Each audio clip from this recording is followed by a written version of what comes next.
Good evening and happy Saturday. Today I have another adventure. Today I have another adventure for Lego Mario to go on. We'll be looking at two iconic scenes from the Lego Mario world tonight. After this, I have a really special Lego stream tomorrow. But tonight we're going to work on the Lego Mario build queue with two more sets.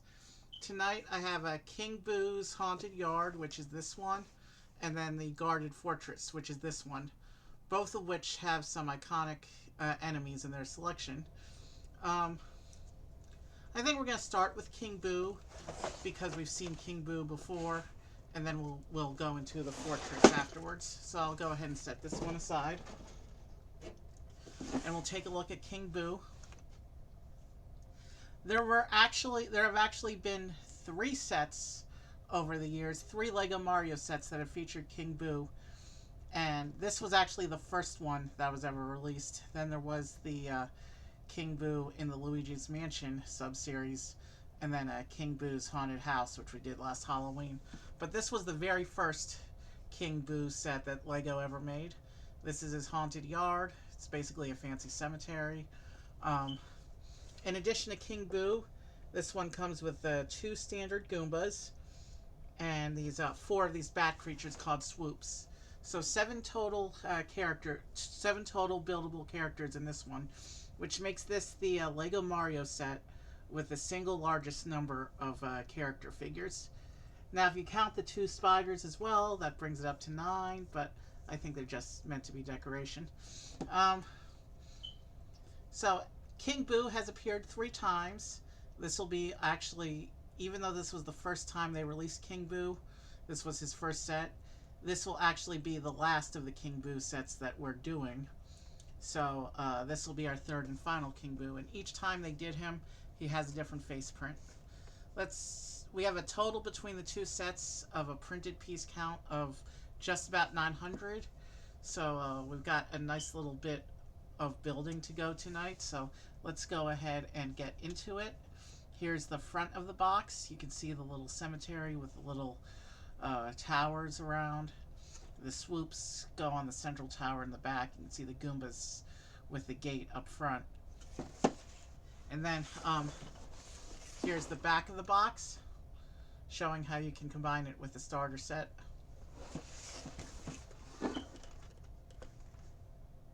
So, yeah, let's go ahead and get this open. Did I show you the back of the box? That shows you some of the interactions that you can do here.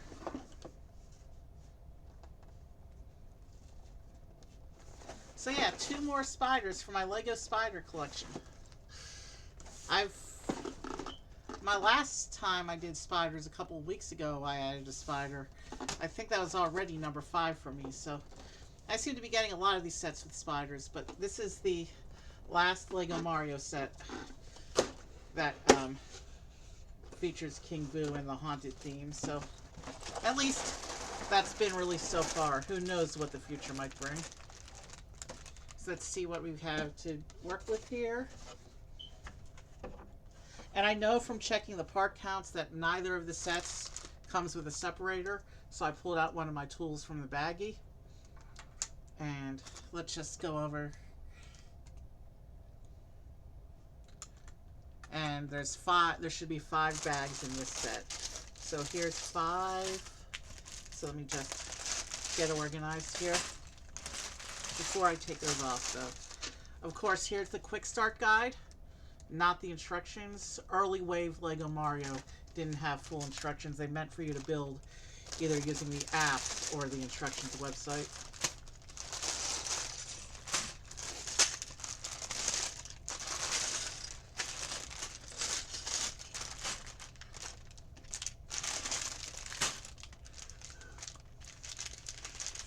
So here's bag 1, and judging by this big tile, this big face tile staring back at us, it looks like bag 1 is just going to be the King Boo build. Here's our separator, and of course we have Lego Mario.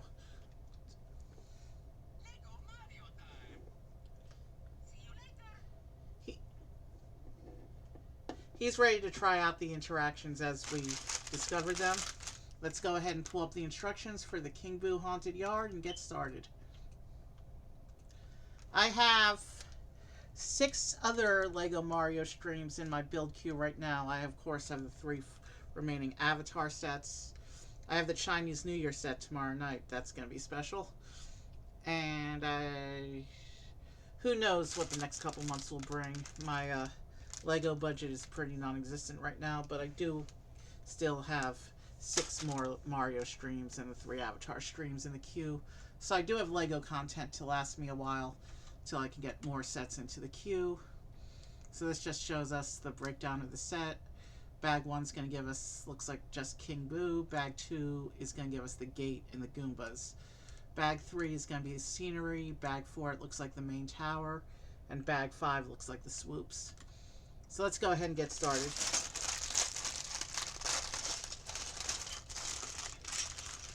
Now, King Boo, I'll probably go reasonably quickly. We just did a King Boo a couple of weeks ago. The build should, for the most part, be the same, although I could see from the picture that this one attaches differently. So, but the main part of the build should, for the most part, be roughly similar.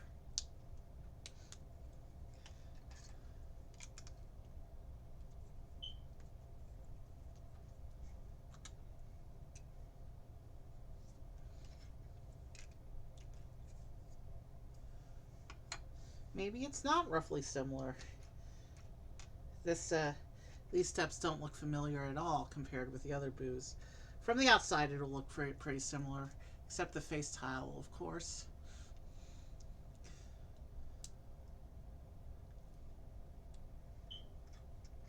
And he does have this gold crown piece.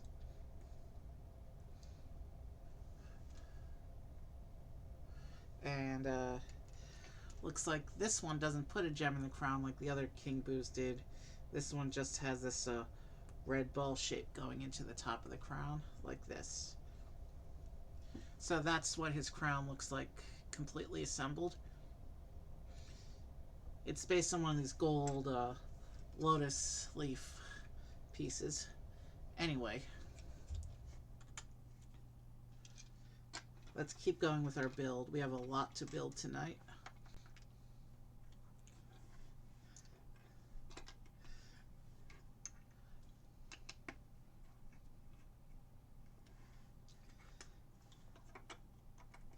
So yeah, this King Boo looks like it's different in structure, almost completely different in structure from the other ones. But from the outside, it still has, of course, the same shape and look, because he is an iconic character. So of course he has to look the same from the outside. Well, not the same. Like I said before, all 3 King Boos have different face tiles. Yeah, I'm rambling now, I'm sorry.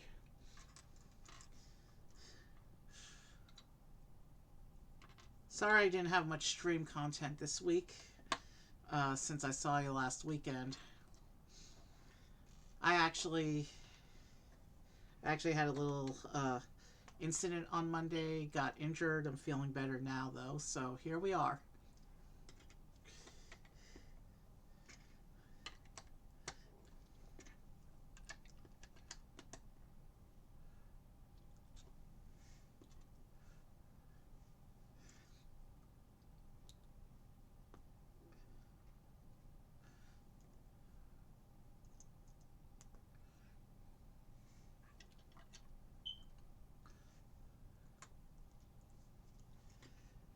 Sometimes when I stop talking, it just means that I've temporarily run out of stuff to talk about. And the stuff I do want to talk about, well, I need to make it last because we have 900 pieces to build tonight, so I attached that facing the wrong way.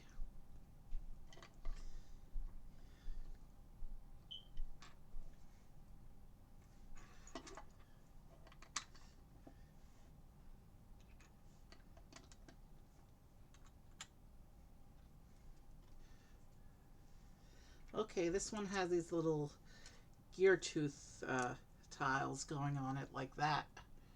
Those gear bits. I'm not sure what that's for, but that might be for its boss fight action feature. King Boo usually has a boss fight action feature, so that's probably what this is for.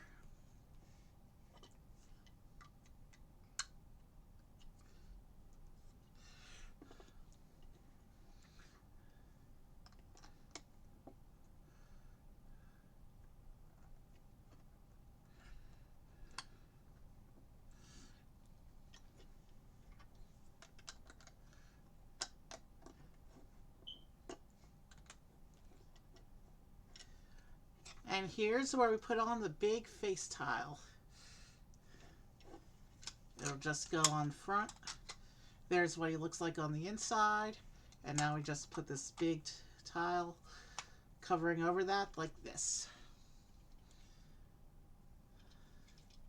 And here we give him his interaction tile, and we are done with the King Boo build for tonight. Let's just see how many hits he takes.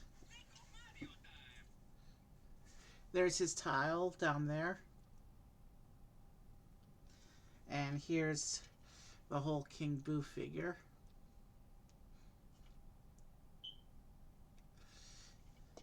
And let's just see how many hits he takes.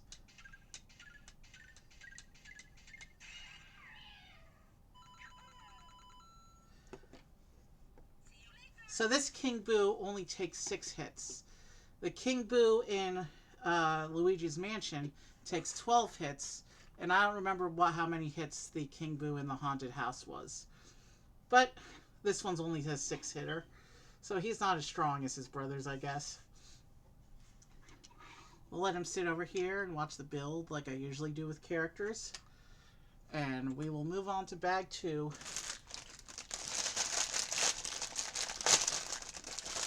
And bag 2, the Goombas are the same, so it makes sense that the instructions have us doing them as a 2X. This will be my first time building 2 Goombas simultaneously. But my Goomba army is already getting pretty big, so. And I do see at least one of the spiders in this set in this pile of parts. So if you don't like spiders, I'm sorry, but we got them on this stream. But I think this is our last Lego Mario stream that featured spiders.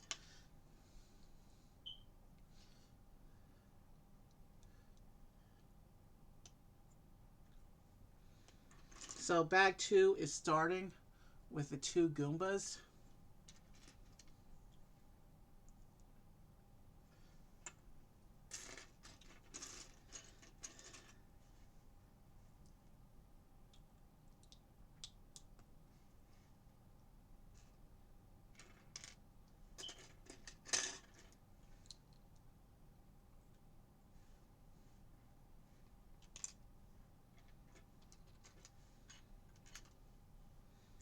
Somewhere in here, there's this, yeah, there's the second face tile.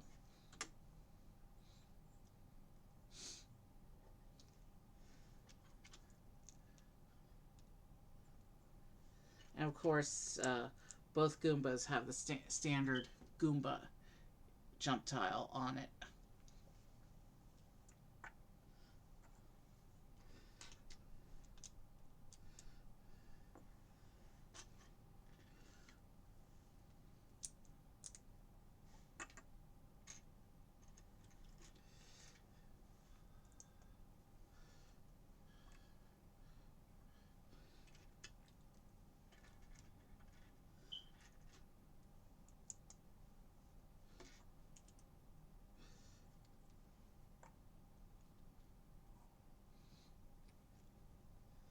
Okay, we're already almost done with the Goombas, and then we can start building the scenery for the set.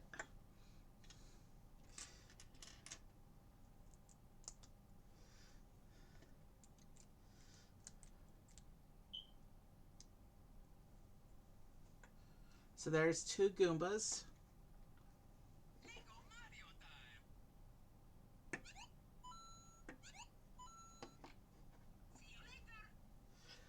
And very standard Goombas. One jump defeats them. Let's go ahead and start with the building.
Big hooks.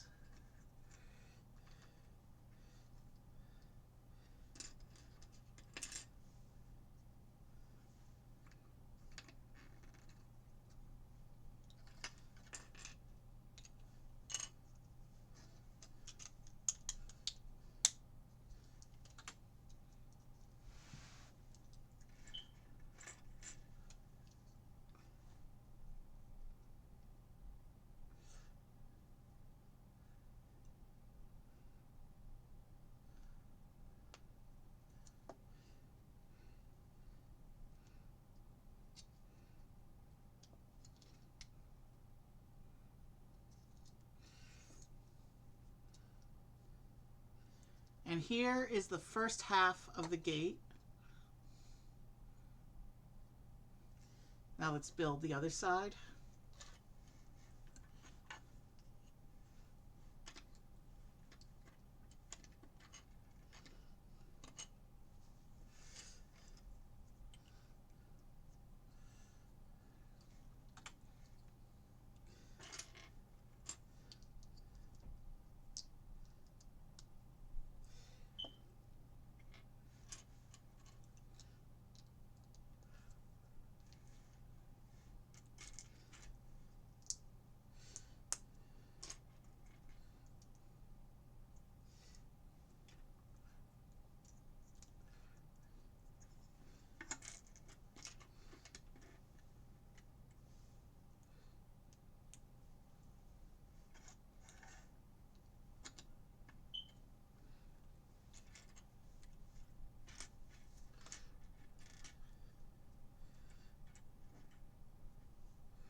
And here now is going to be the second half of the gate.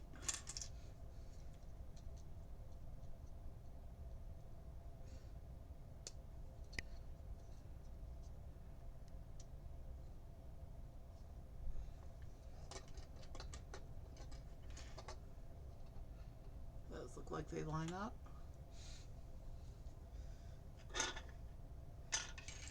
So yeah, it looks like it's just the first of the 2 spiders in this bag.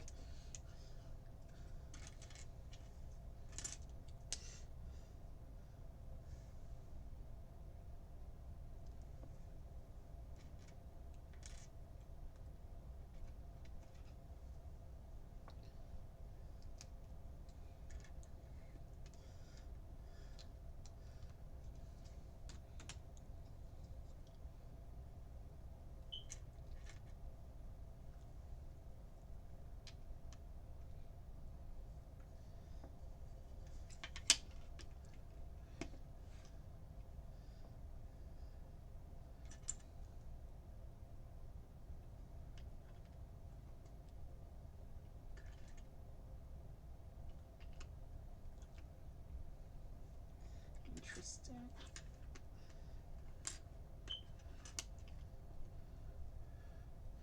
So I have these little Technic pin connectors going on here. So it looks like we're setting up one of the action features.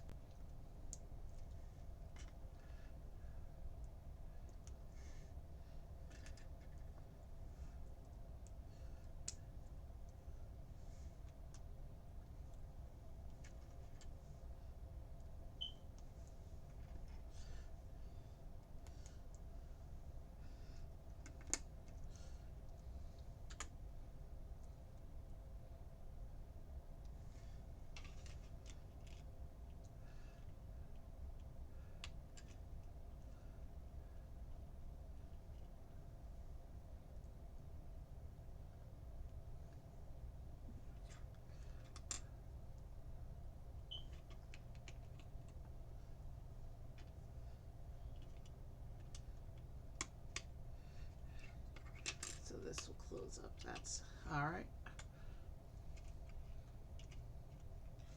And it looks like here we're putting a interaction tile on the spider web.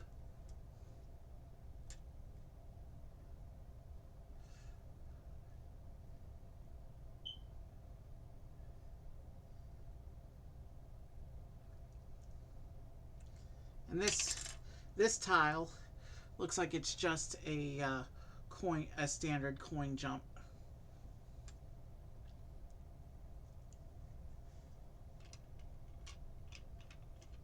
Looks like that's supposed to go on like this, and then the spider is supposed to sit over the tile like this. But there isn't an attached, unless, no. The coin is supposed to be, yeah, the spider is supposed to attach on this side of the web. So presumably you defeat the spider and then reveal the coin. So that's how it's supposed to go on like that. Okay.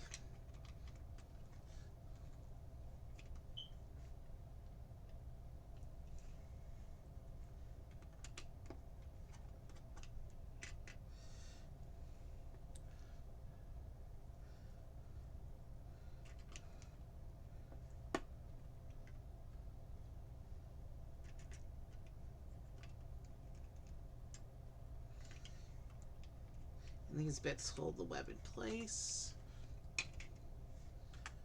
But it came with all these other plates that doesn't show how to use before going to bag 3. Okay, so let's see. So Mario comes along, flips the spider web, and collects coins. That's a cool little interaction. And I guess all these other plates I'll just push off to the side, since the instructions don't show how to use them. And these two... Oh, this is what the gate looks like put together, but the instructions didn't yet have them being connected. So I guess we do that at the end. So I'll set all these plates into this pile on the side until the instructions call for them. And let's move on to bag 3. Bag 3 looks like some more scenery bits.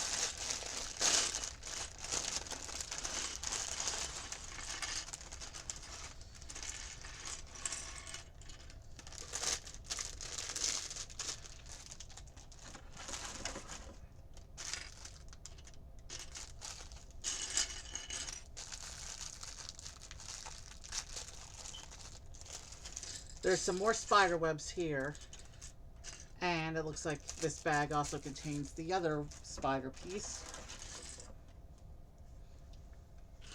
So let's go ahead and get started building.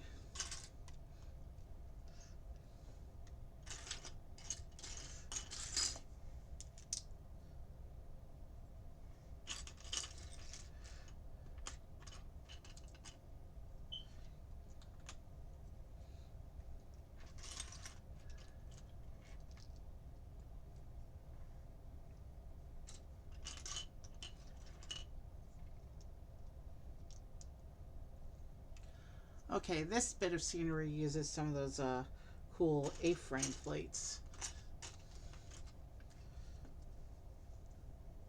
These. It's a uniquely shaped piece that I don't get to use very often. I remember we used a couple in the Jurassic Park Visitor Center to get the shape. Um, its unique shape, and then I think there's one other Mario set that used them for shaping purposes. I mean, there's plenty of other sets that have them too that I don't have, of course.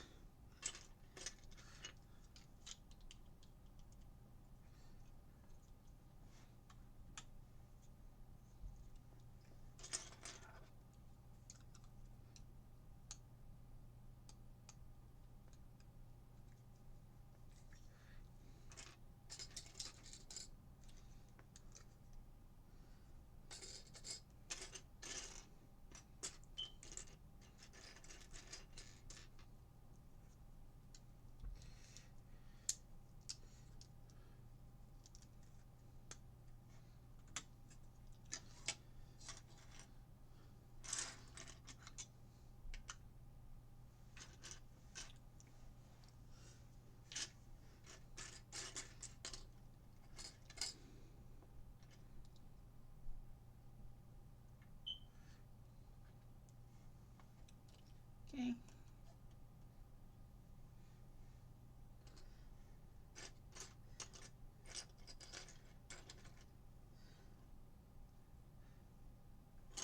These bits are cool. There's some black plant pieces that look like they represent dead plants here.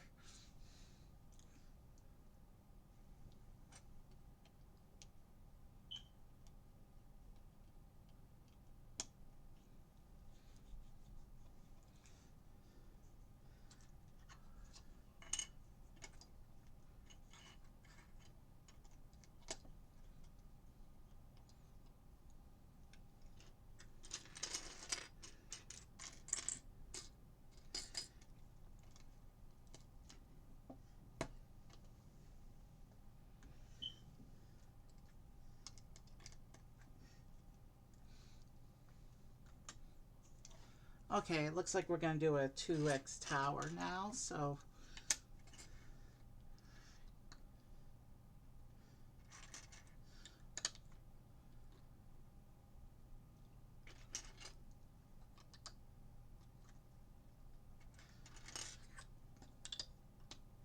let's do that again.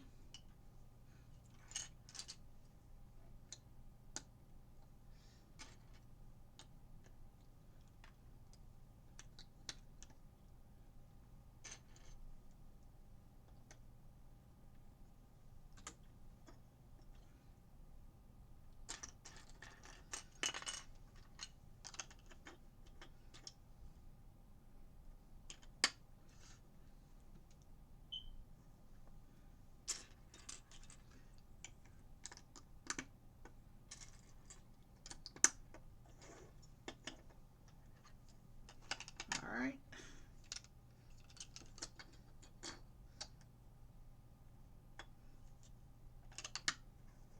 There we go.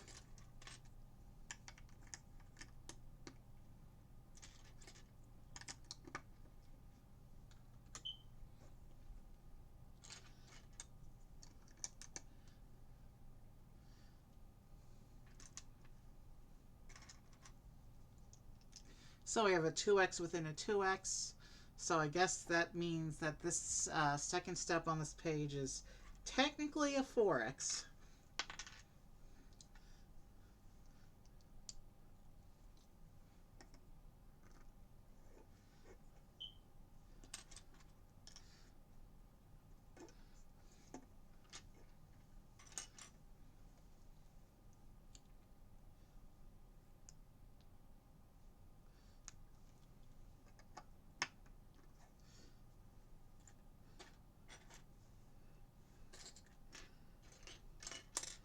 I need to find that last clip brick.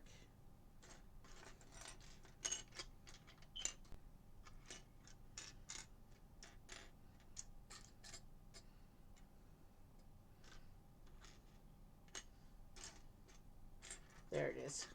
It was hiding under the spider webs.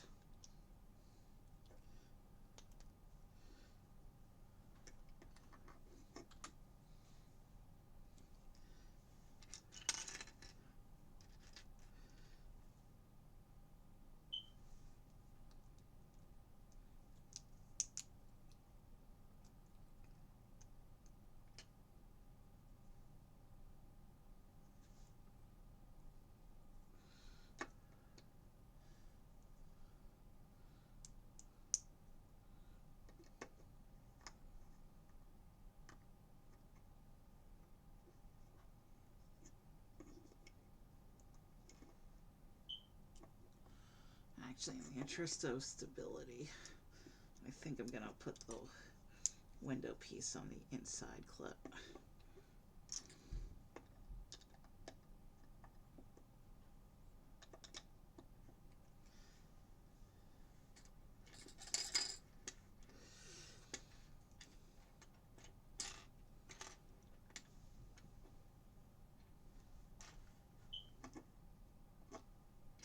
Yeah, less likely to be poked out when it's that deep.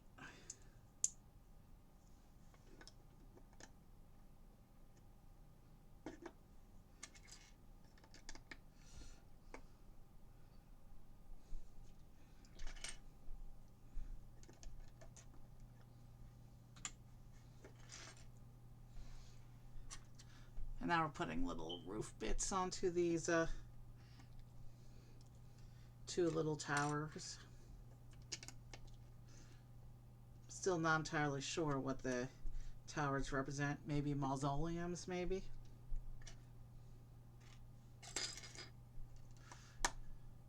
And they do have these pointy, spiky bits on top.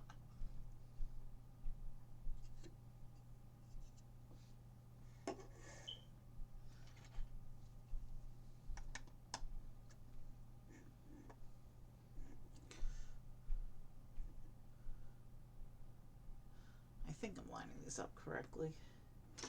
Yeah, they only stick out by one stud.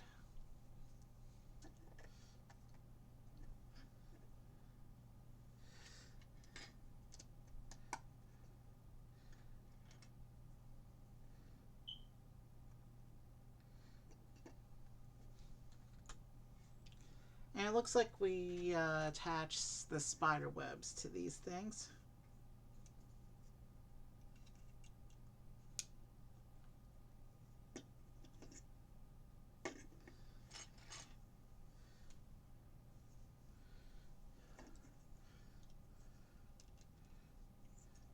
So that's what it looks like.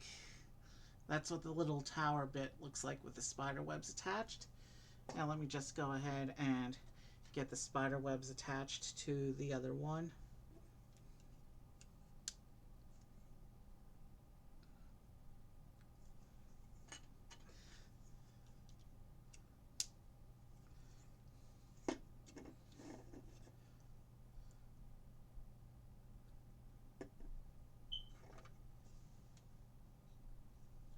Okay, so those bits are ready to go. And now it looks like we're doing another section of scenery here.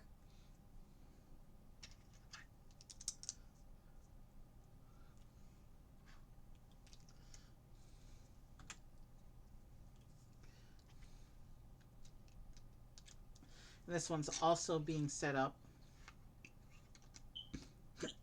with the A-frame shaping.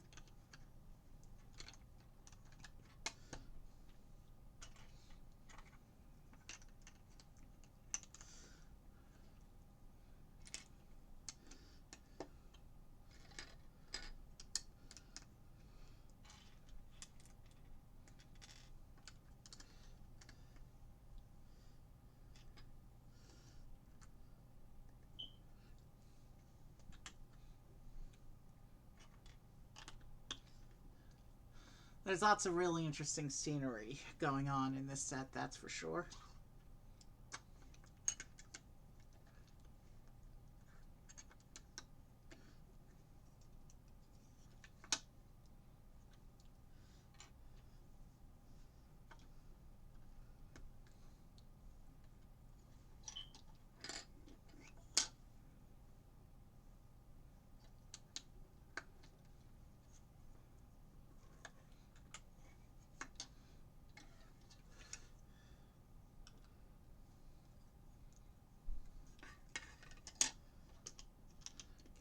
goes there.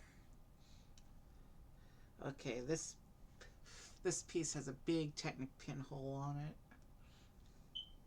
And so does this piece. So it looks like we're setting up another action feature going on here. Let's see, that one gets the pin. And a tile. And this is another tile, which is just a standard coin.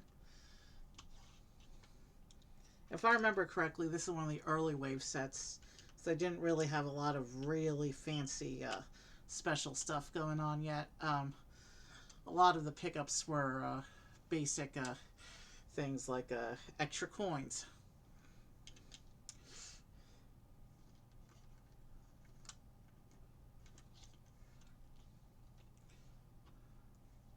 So yeah, this goes down over that coin tile like this.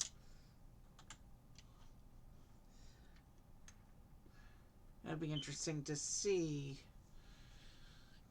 what all is developed here and what this bit actually represents in terms of scenery.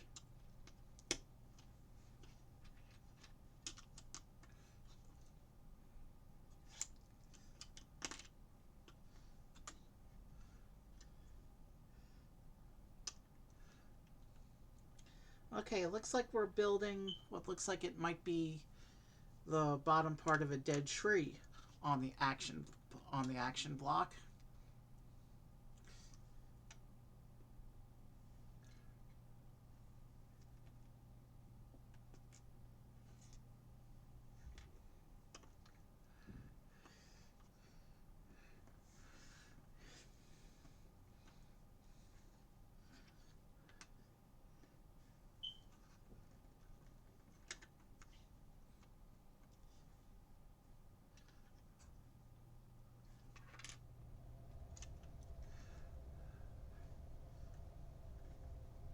Yeah, this is definitely going to be a dead tree.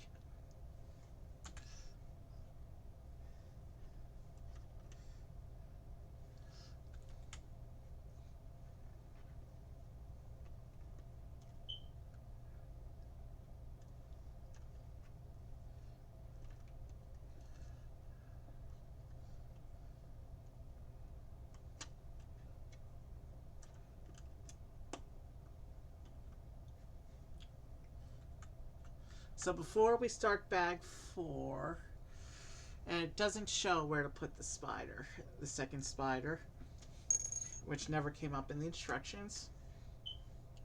So we'll just set him with the other characters until he gets called for. Meanwhile, so I guess Mario comes over, knocks over the dead tree,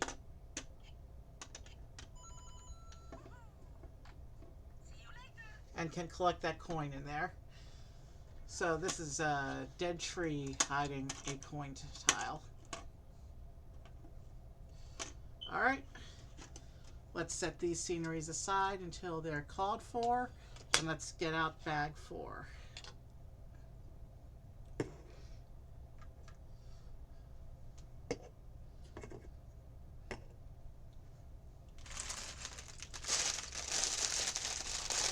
Bag 4 looks like it's going to be the main tower.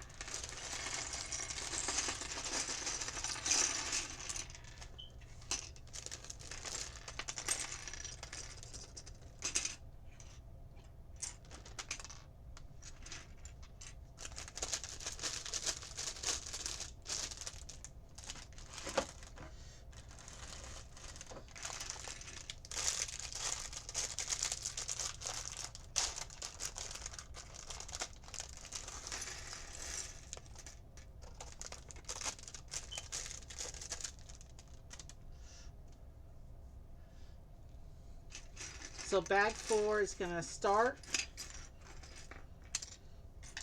with a star block. This just gives Mario the invincibility star that gives him temporary ability to one-hit kill boss enemies. So here's the star block.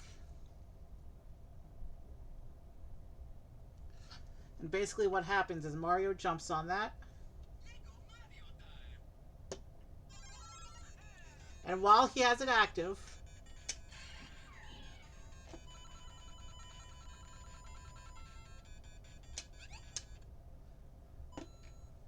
while he, if you didn't catch that, what happened is while he had the star block active, he could jump on King Boo and defeat him with one hit, one jump.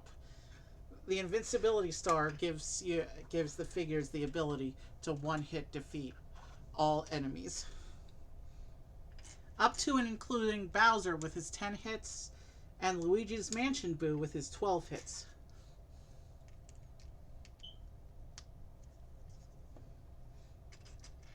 Now let's keep going with the build now.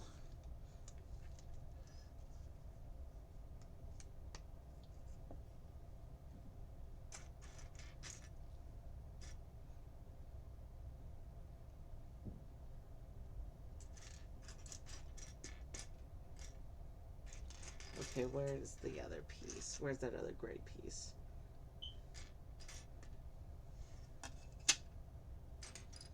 It's a big gray piece. How come I'm not seeing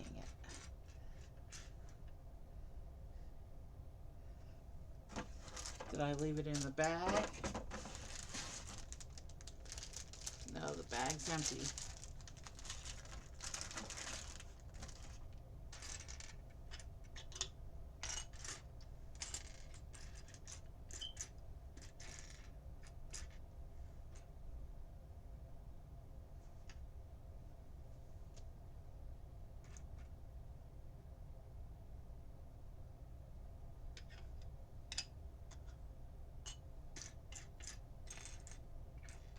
Okay, where is it then?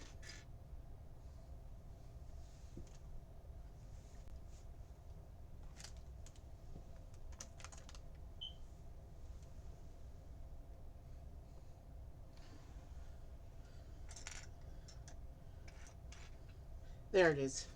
It was hiding under other pieces. That's usually what happens when a piece goes missing. It turns out to be hiding under other pieces in the pile.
Okay.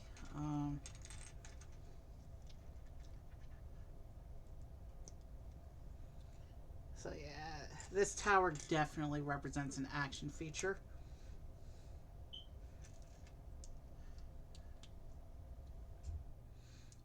Because I know that the swoops fly around it.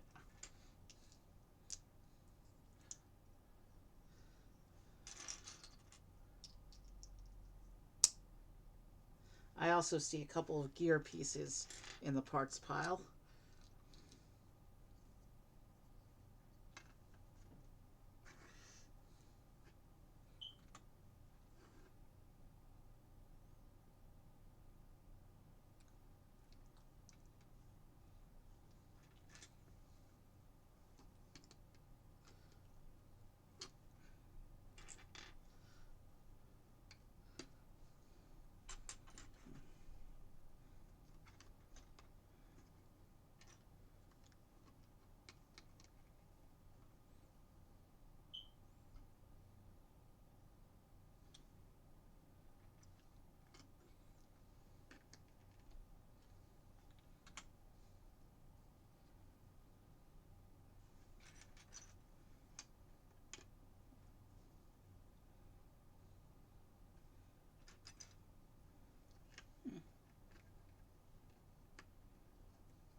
These are the shallower arches over here.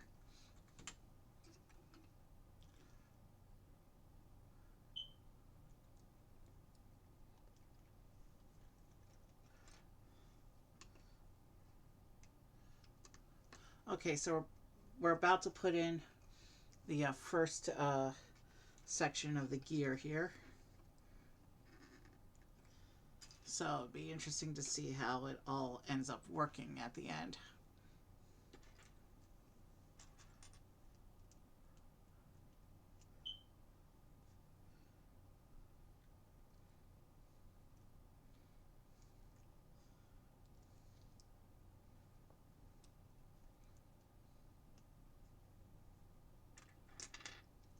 So we get this big gear like this. This is the gear piece on some Technic axles, and that goes into here like this. And that just sits in there. And now it's going to have us do an assembly here.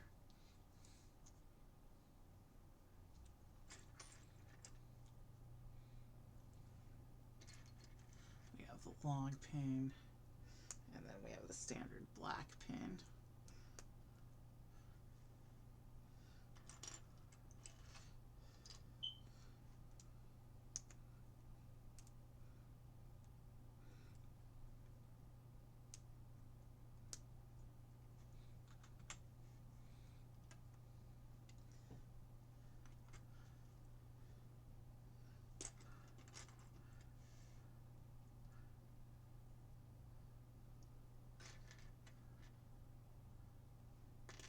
I want the little red one.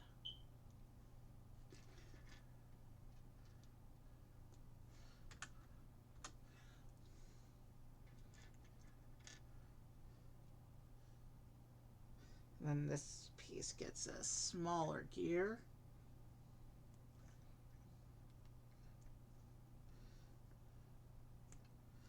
And that one goes in like this.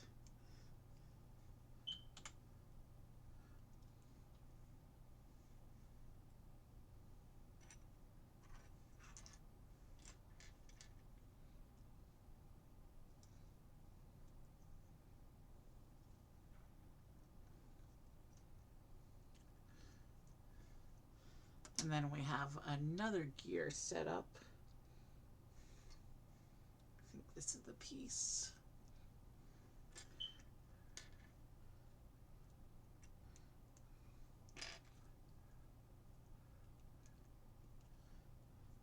And this gets two more little gear pieces.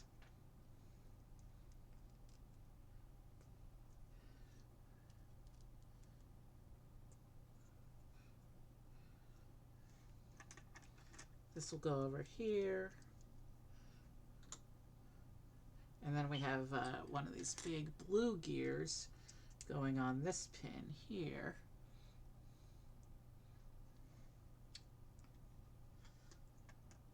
And then we have another bit of assembly going on here with the other blue gear. This goes all on like this.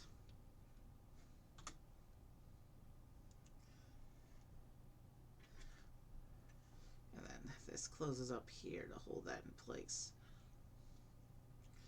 Okay, so we've built this little Technic assembly here.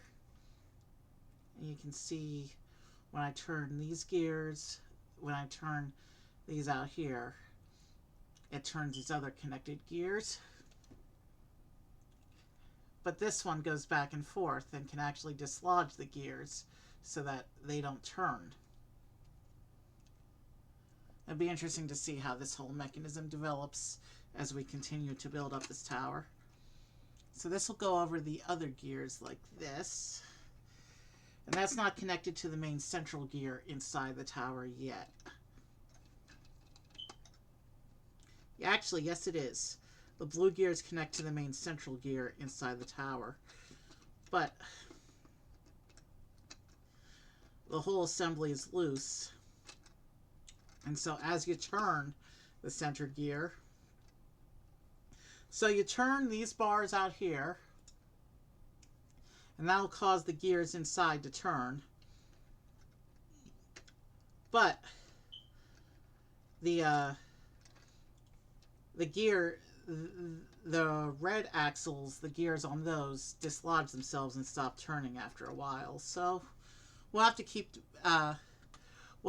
building up this mechanism to see how it's all meant to work together. We're not there yet. We're seeing the core of the mechanism, but we haven't really figured out what it's supposed to do yet.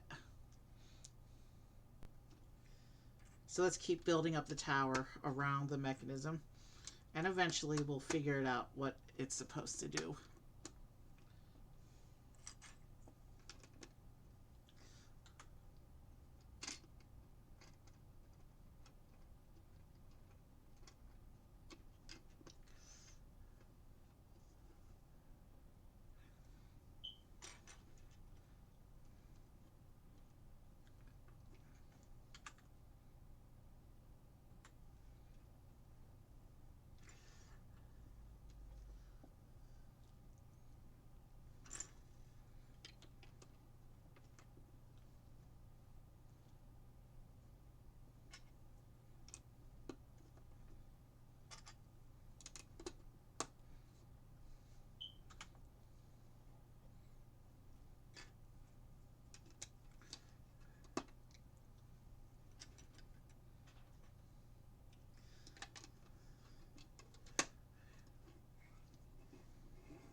Okay, so it looks like the front side of the tower does get a door for decoration.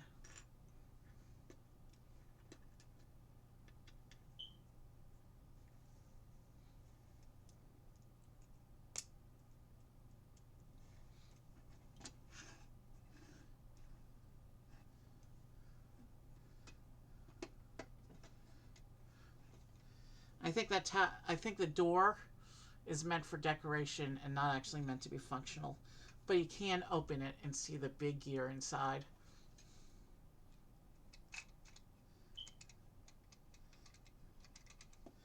Actually,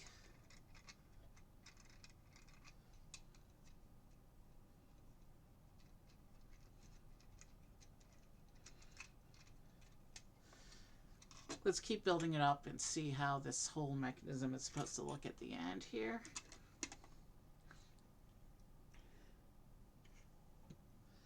But now it looks like we're building another gear section that's going to go into the holes on the top here.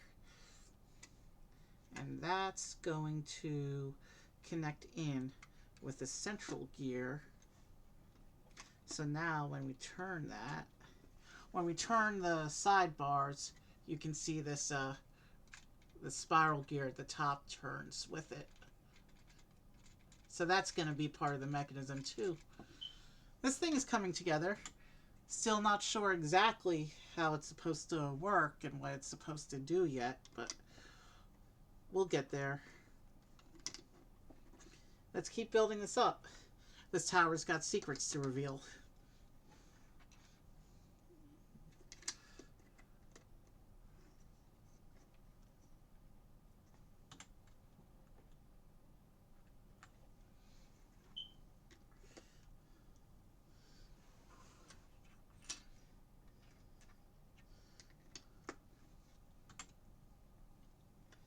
And now we have roof corner slope pieces going on.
And now it looks like we're just tiling off the top here.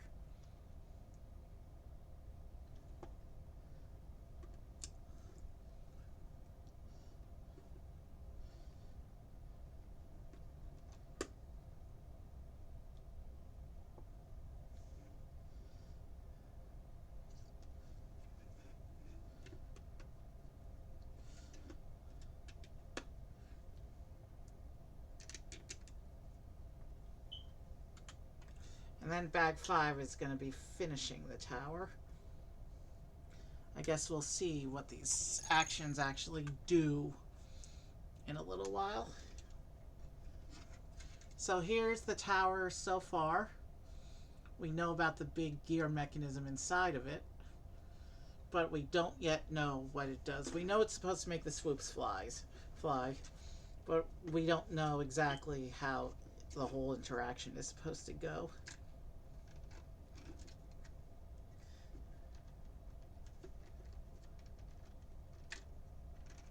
And we also know that there's kind of a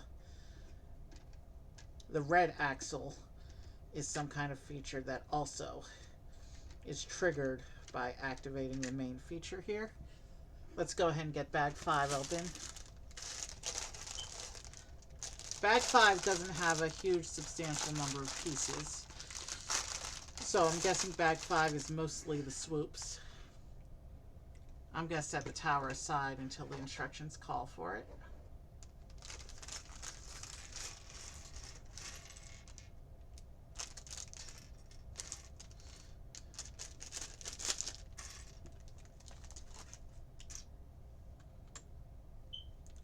Actually, the instructions are calling for it now.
Okay, so it does show these being at different orientations.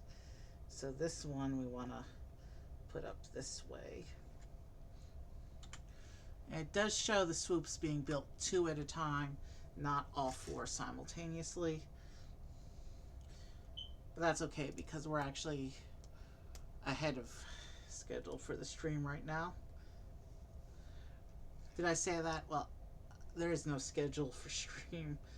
It's however long the build takes, but we're making very good time. We're only an hour in. And it shows this one going straight up like this.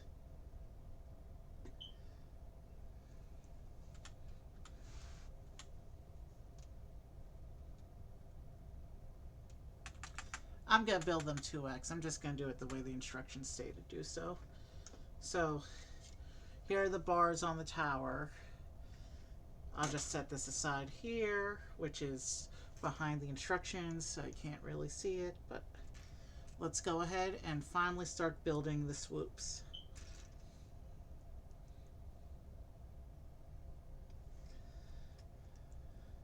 Which are done in 2 pairs of being a 2x.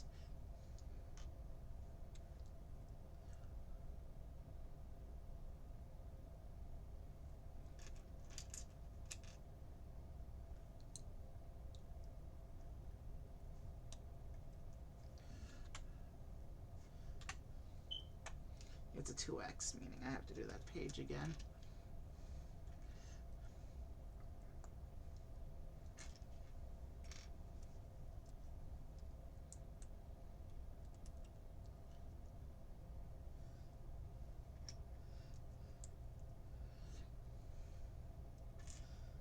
I'm sure the builds for both pairs are exactly the same. It's just I want to do it the way the instructions say to do it in case of any um, variances. I'm not expecting there to be any, but it's always safest to just follow the instructions.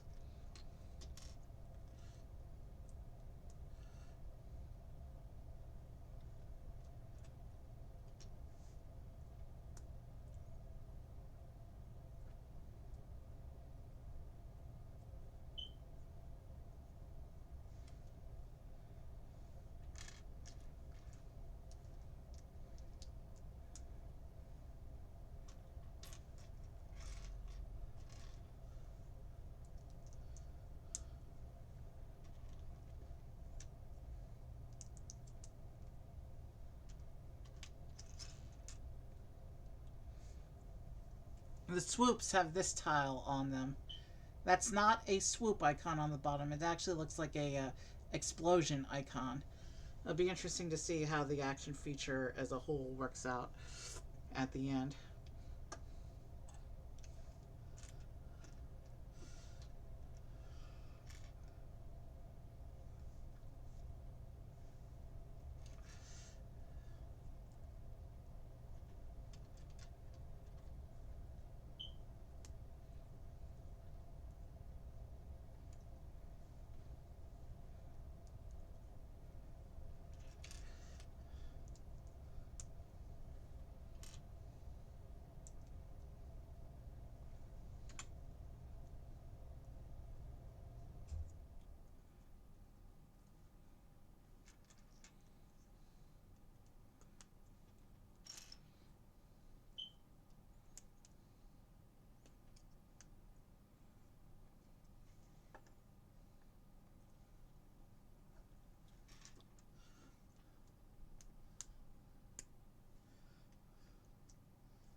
And now we just got to put wings on these two little guys.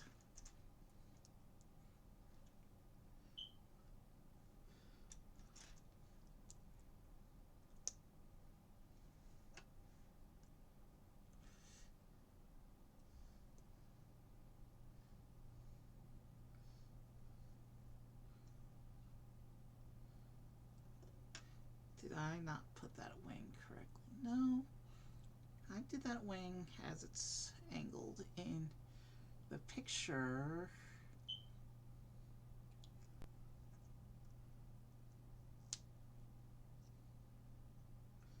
Okay, that's how it goes.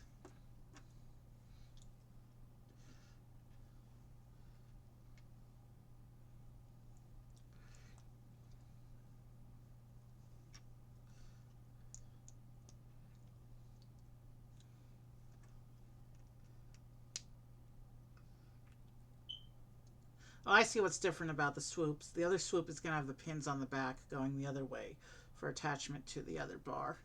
But this is what our swoop looks like. And on the back it's got that explosion tile. And these pins that will attach it to the action feature.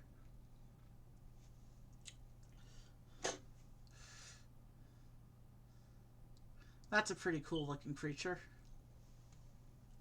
Based on a bat, of course. Let's go ahead and get the two wings onto the other one.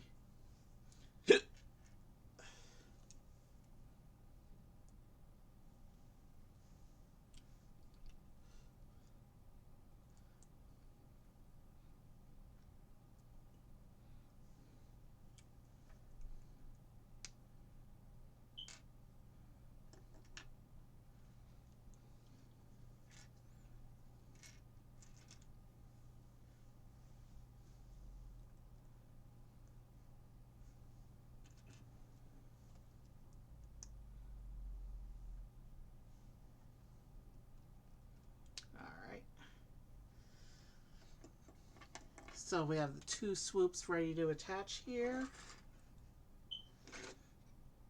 And if I look at our, let's see,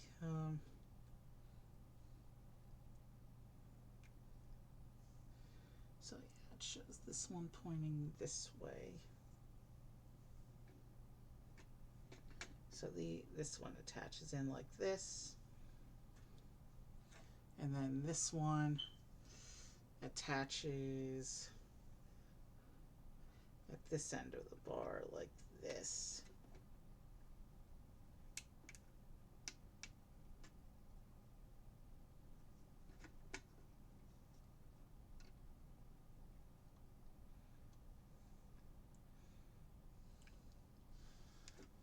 And it shows us to put them sideways like this.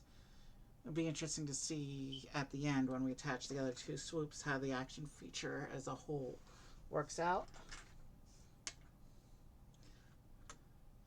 Now we're going to go ahead and build the other two. It looks like the build's going to be exactly the same, except with the pins sticking out the other way, so they can go on the other side.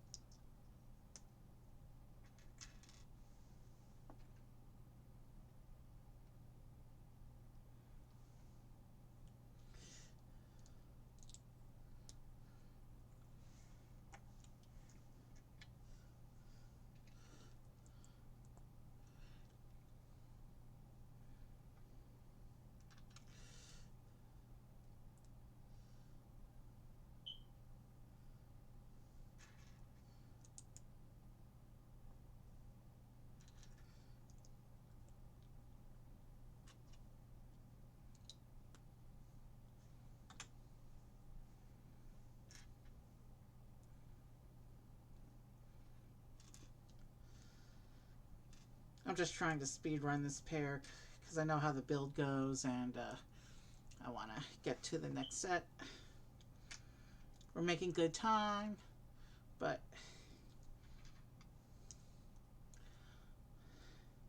I don't want stream to be too long tonight.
Now we just got to put the wings on these two.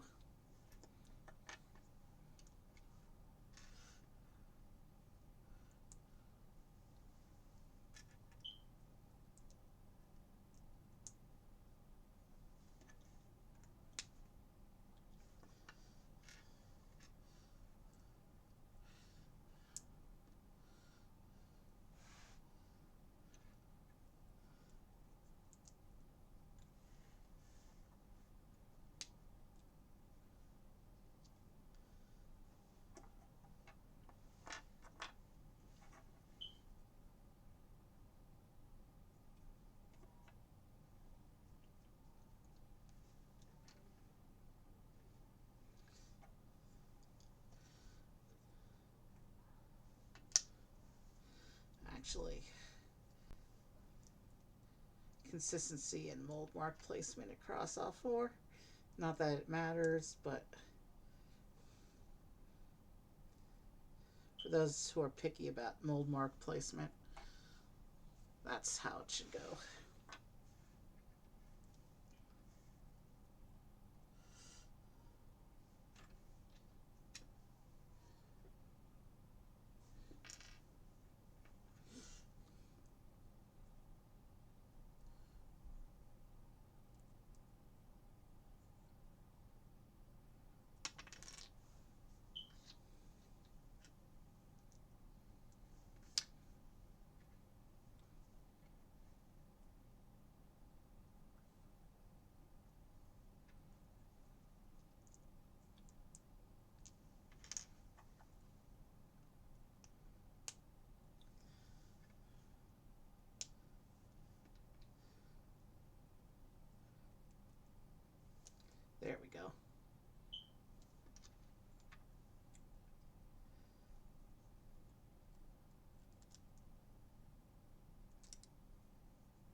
wants to be different. Okay.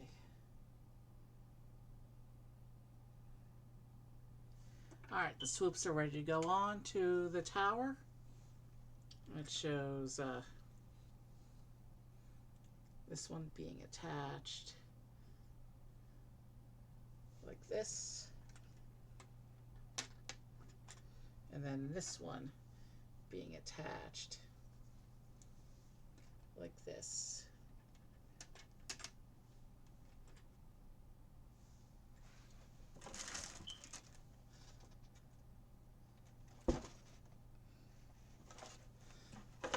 And now with the rows of swoops balanced, it should work a little bit better.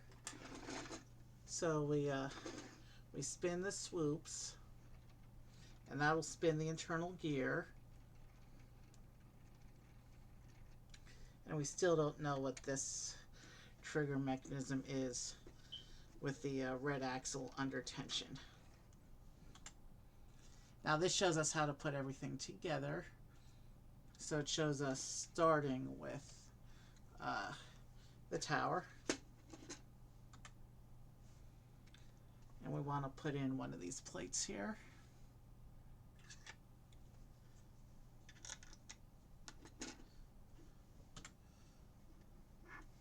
And onto that plate we get the platform with the spider flip.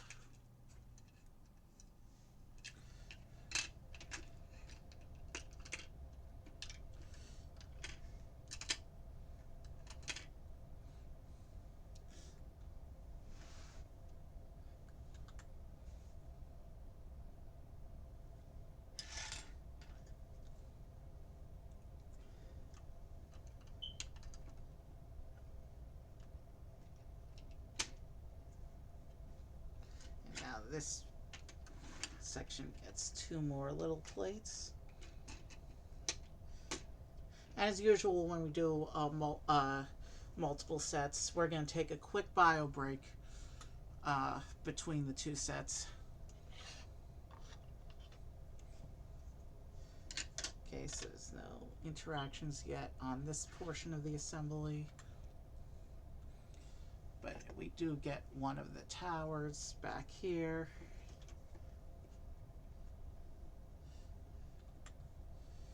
And then we get this one with a tree assembly going on this side.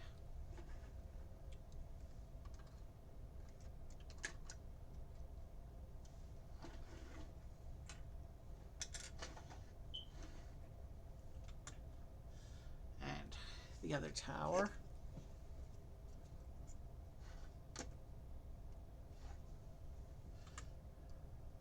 And then this one shows the other spider just hanging out randomly in one of the spider webs. Just for decoration, it looks like.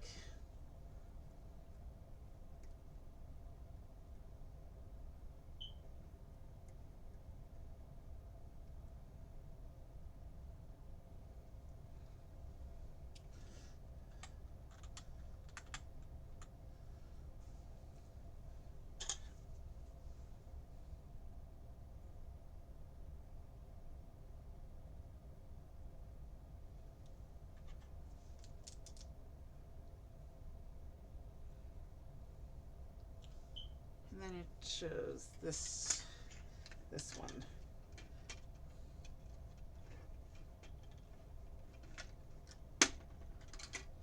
That platform, that panel there, or plate.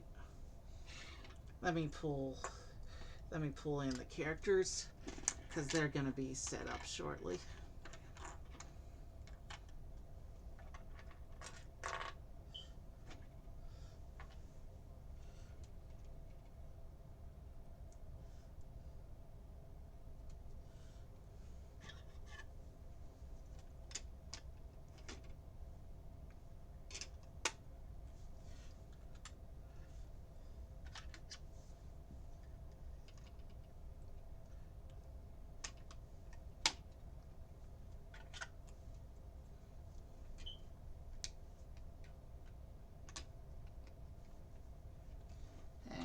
This is where we're gonna put up the gates.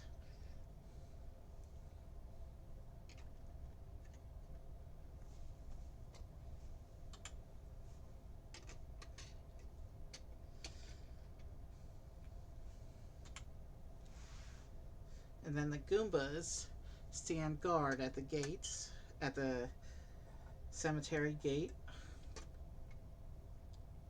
And then it shows the mystery block, or the, not mystery, the invincibility block going in the back here, behind the mausoleum. And then King Boo, it shows sitting inside.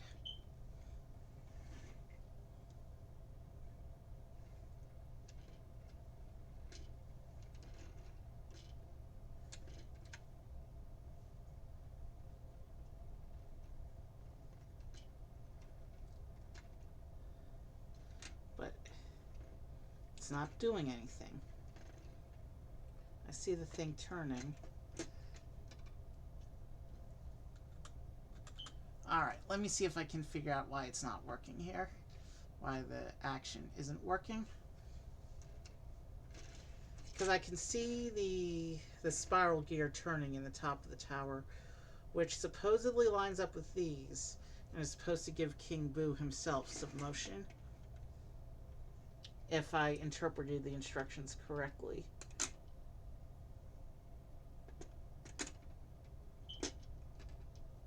So if I stick him directly in,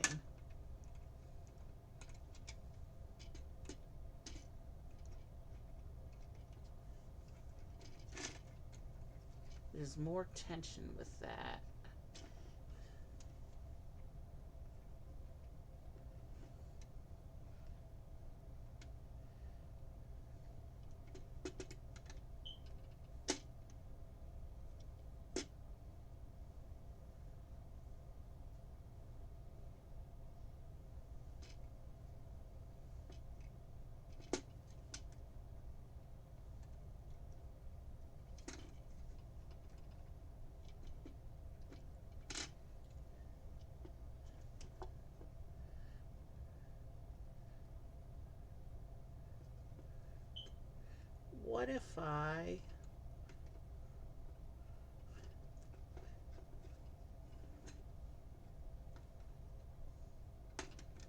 What if I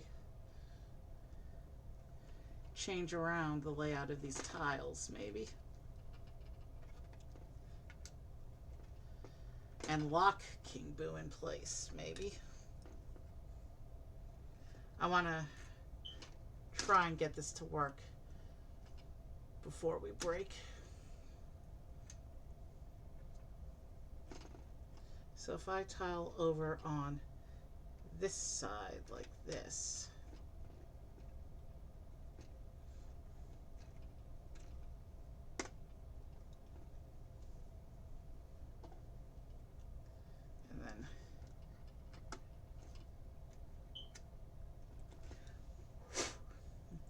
and then I put these tiles here.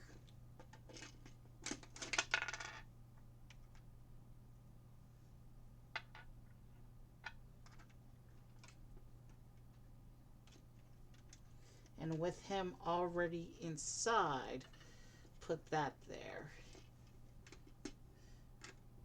No, that doesn't actually lock him into place either.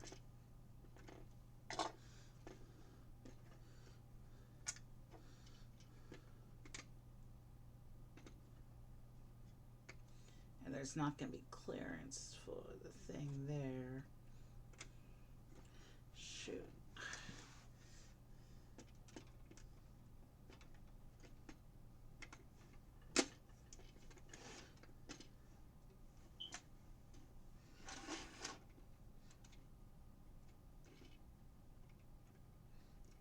It's still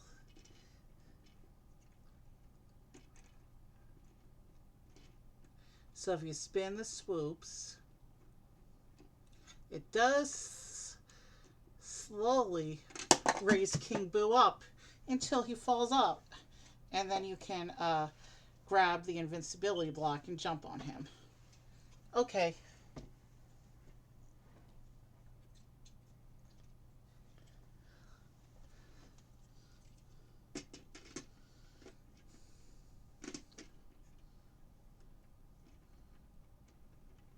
if you spin this way, you can lower him down. And if you spin this way, it sends him up. Okay then. We have some motion on King Boo. So, let's come around and play the level.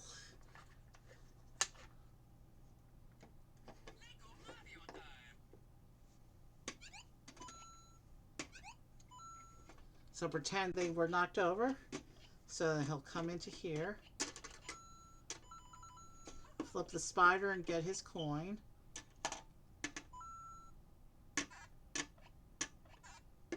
Knock over the tree, get the other coin. And then he'll come over here to the swoops.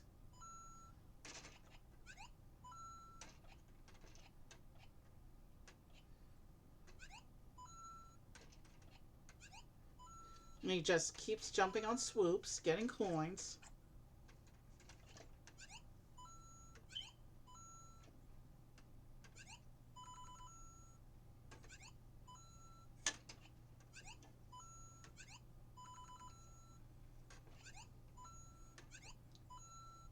Bouncing back and forth between the swoops.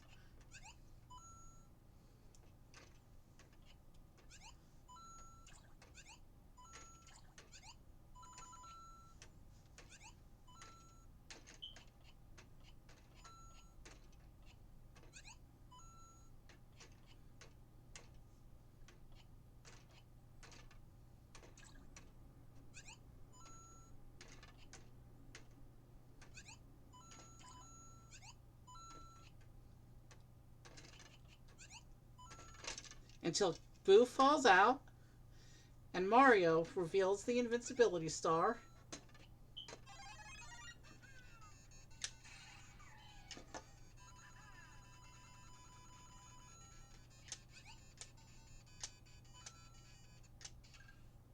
And then knocks out the stunned Boo. So there you have it. There's King Boo's haunted yard. And this is a pretty cool interaction in here, I think. Let's reset the view so you have something to look at while I take my quick break.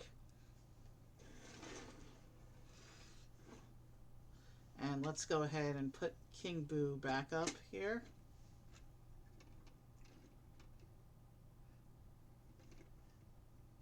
I think that's a pretty cool action, how he gradually raises until he falls out. Unexpected, but cool.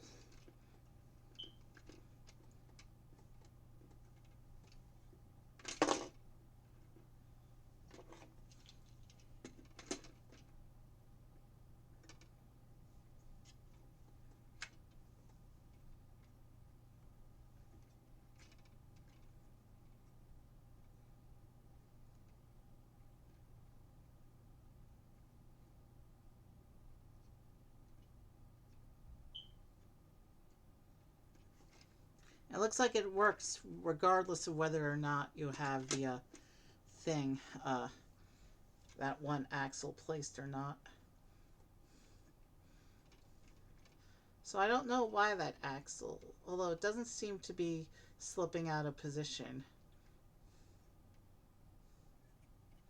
I don't know why we have that extra axle with its locking mechanism, because it's not connected to the King Boo stuff or to the swoops. Unless I missed something in the construction.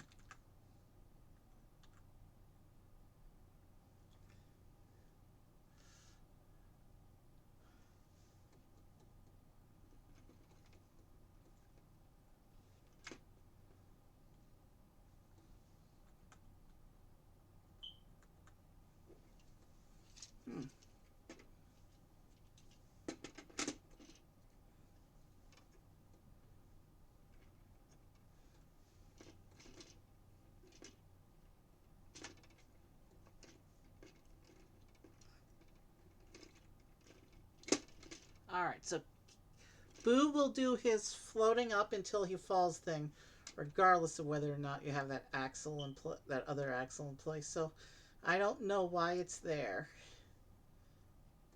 Unless it's meant to create extra friction on the swoops. Yeah, because here they're turning freely, but when I lock into place, there's some pushback. Yeah. That'll probably make the Mario jumping on them a bit easier. I think that's what it's meant to be for. So here's King Boo's Haunted Yard.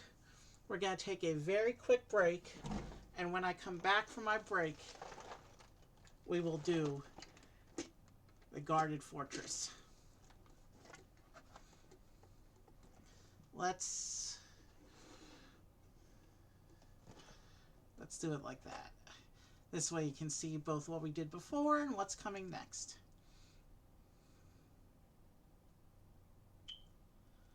I like what we've done here today so far.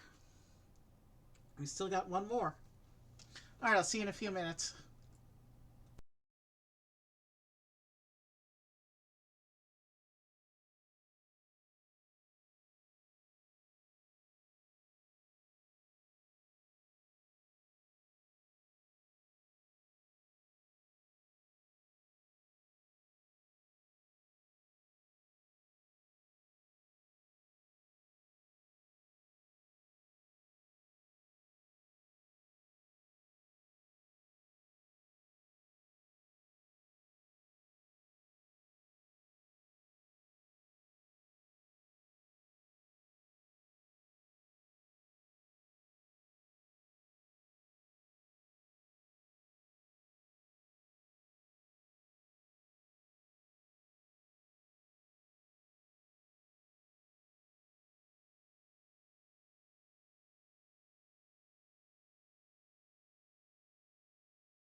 I'm back, so let's go ahead and get ready for the second set.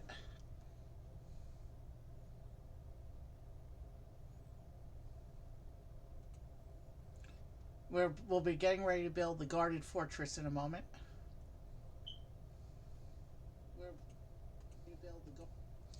But first, before we can do that, we need to get, oh, Mario fell over when I was sitting back down. Sorry about that, Mario. I guess we need to take all this.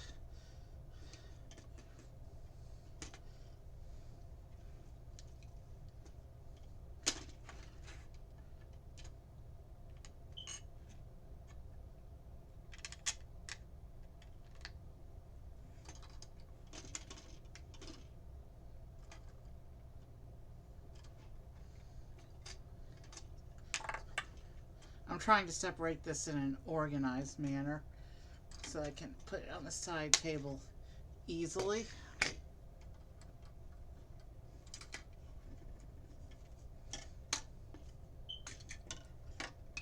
That's an easy separation.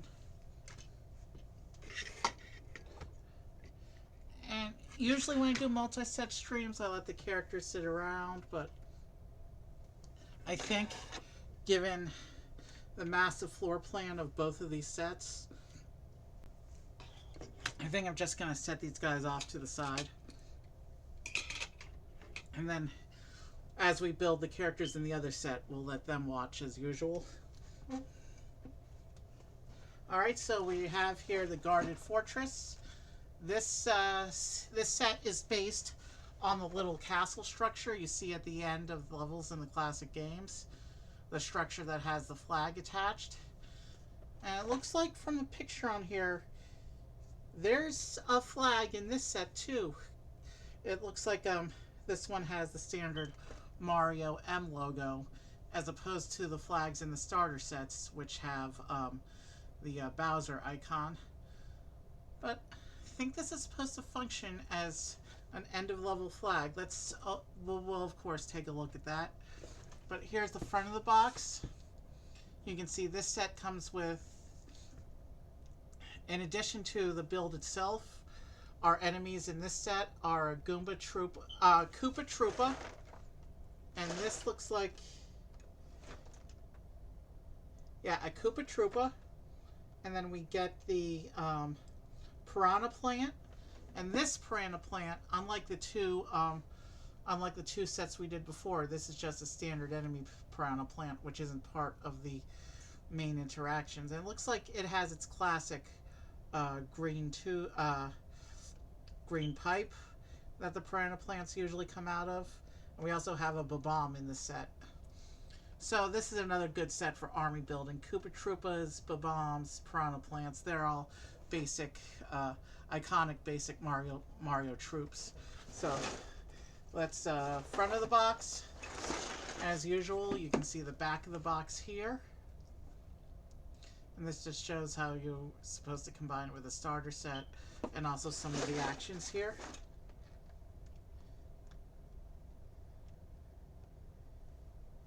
There's also a POW brick in the set.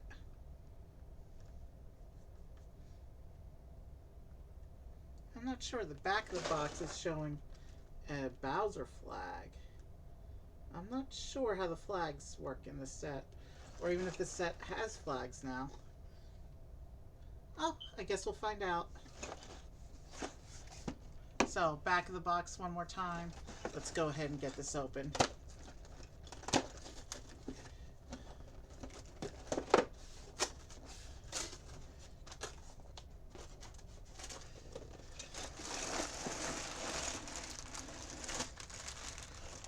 Wow, that's a lot of bags. That's a lot of numbered bags. The quick start guide, again, not actual instructions. And let me just come over here to the instructions I pulled up for the set. Let's shift that so I can see the instructions.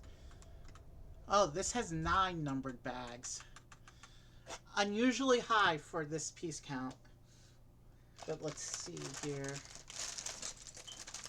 So this is 9.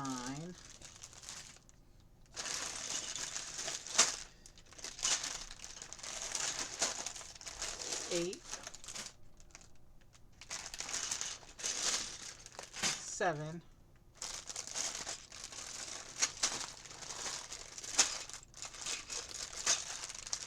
Give me a moment to get these organized. 6. So yeah, so I am seeing in bag 5 that Mario flag piece. So we are in fact getting a Mario flag in the set.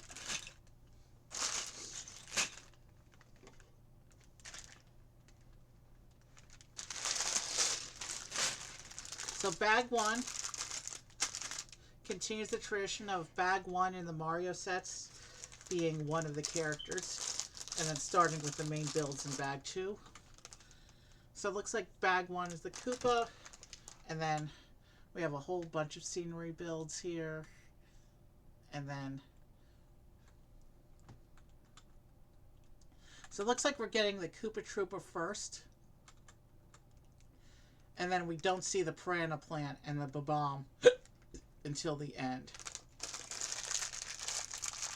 Alright, let's go ahead and get right into it.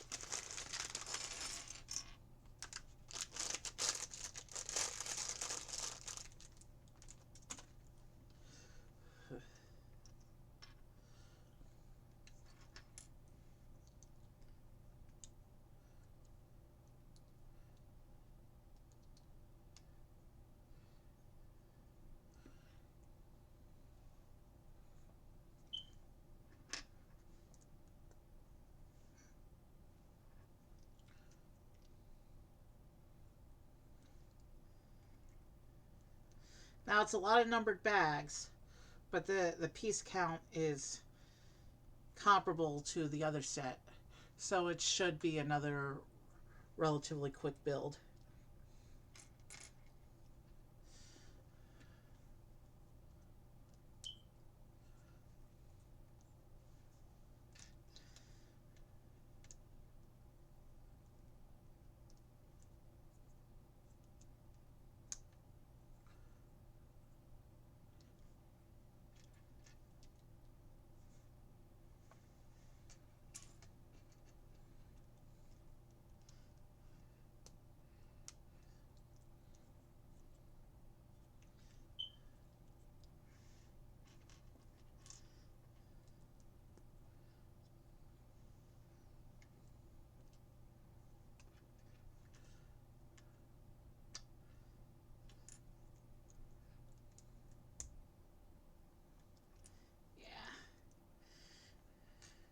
Koopa Troopa is going together pretty quickly, but as a standard enemy type,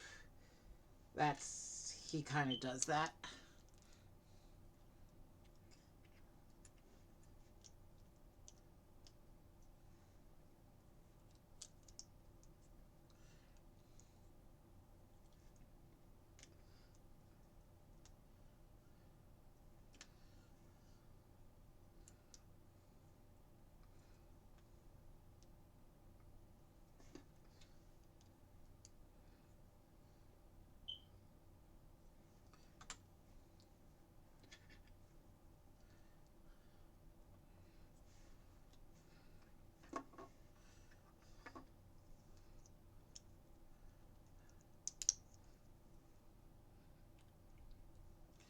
There's his shell piece with the jump tile attached, and then we'll just attach the whole shell to the back of the Troopa like that. And here's our Koopa Troopa, ready for action.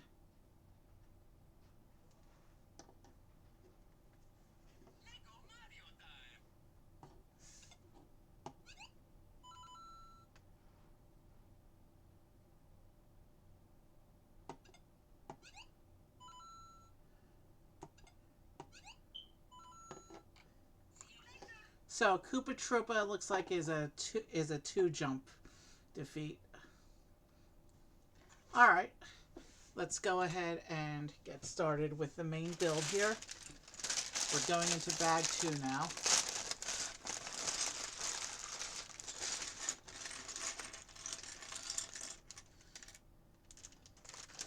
I see the number of pages in this instruction book is unusually high for a set of this piece count.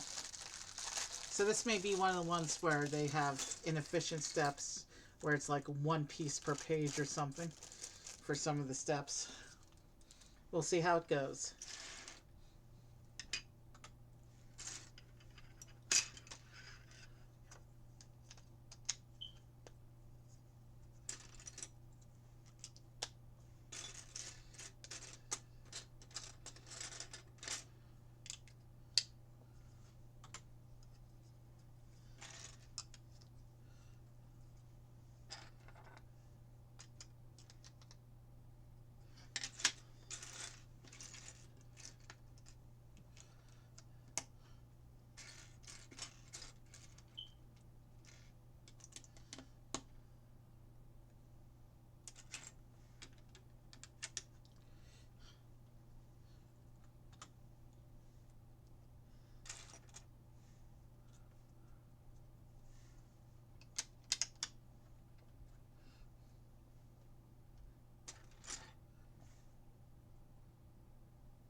I didn't do that.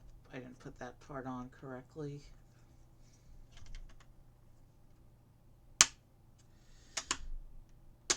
There we go.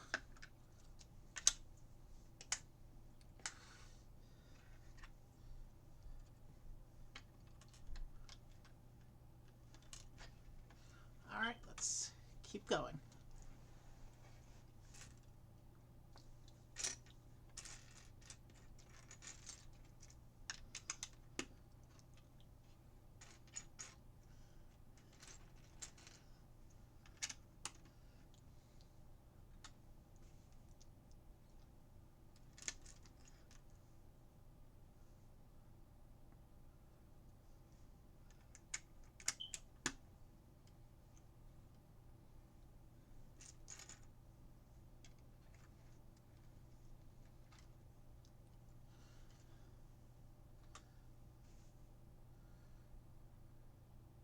Oh, I forgot to put the instructions back on. Sorry about that.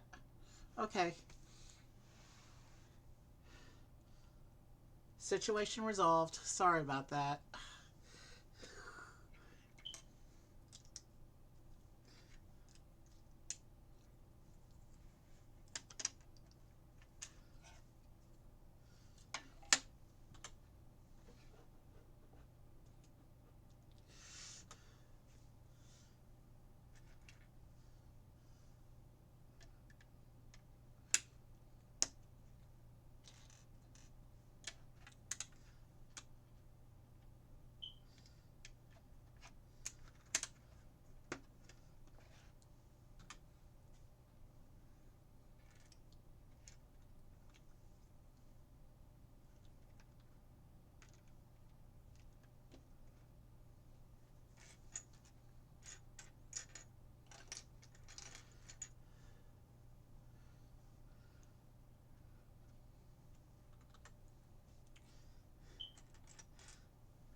All right, yeah. Yeah, I called it. It's like doing the one piece per page thing right now.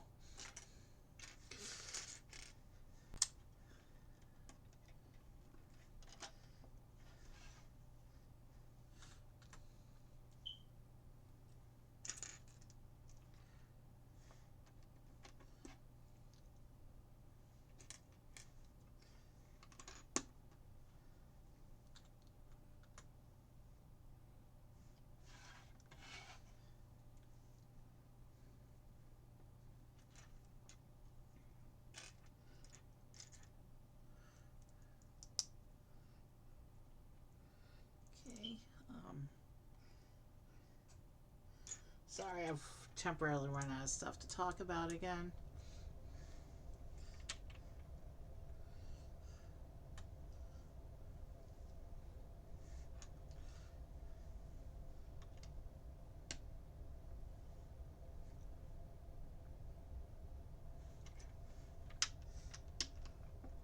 I'll think of something soon to talk about, I mean.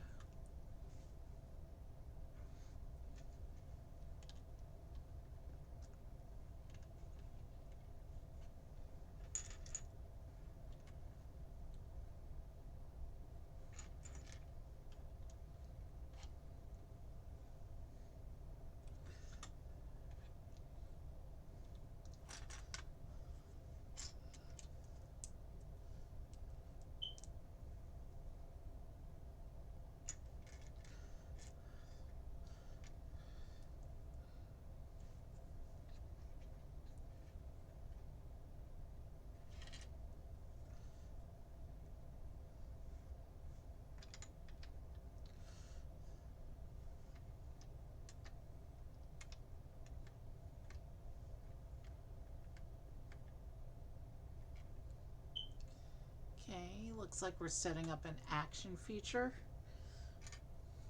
Because that plate, it shows just sitting there on the tiles.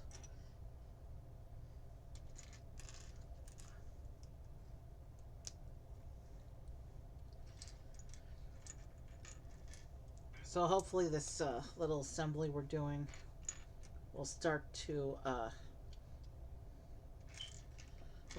show us what we're setting up here.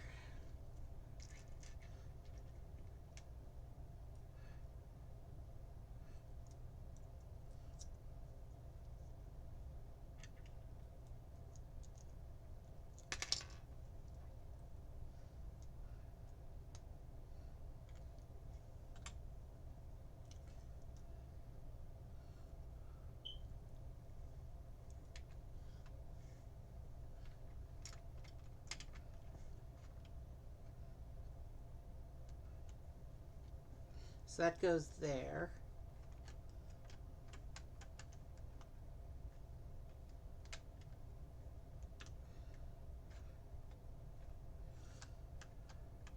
This still shifts a bit, and that goes up and down.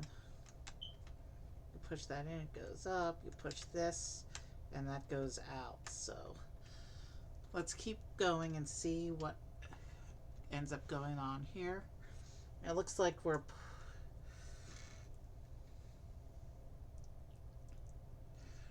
building up around here, this end of the mechanism. So it may be a little bit more time before we figure out what's going on here.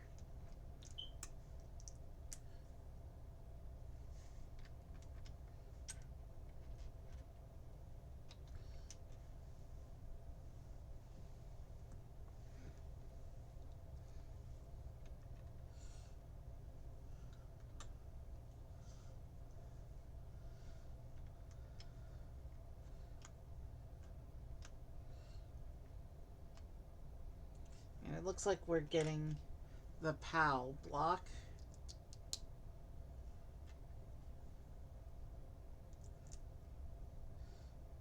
So this is the POW block. Last time I saw one of these, I couldn't quite figure out what it did. Let's try again.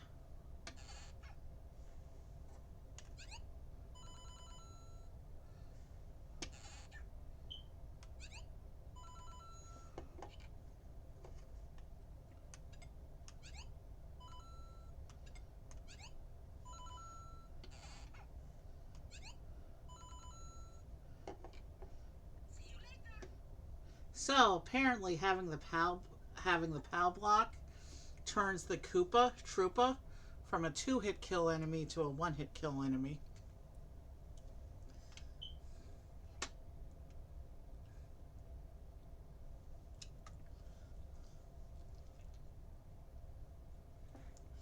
And now it's going to have us do an assembly, so I'll set this bit here behind the instructions. So this bit's going to get real big real fast, and I won't be able to move it that easily for very much longer through the build, I think.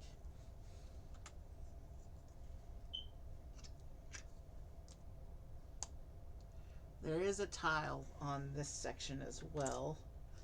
This one's just a standard coin.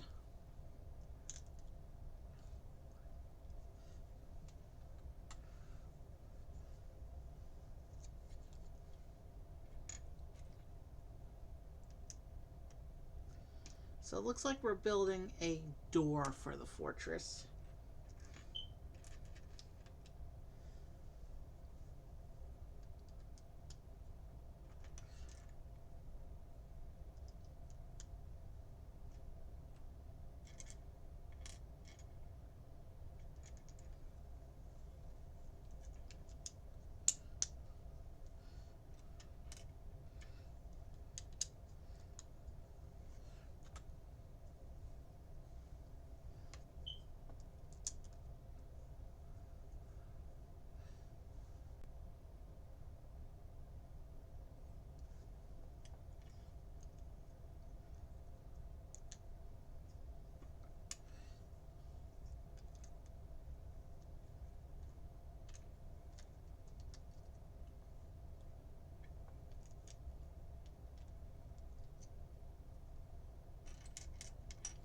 Cool use of inverted tiles.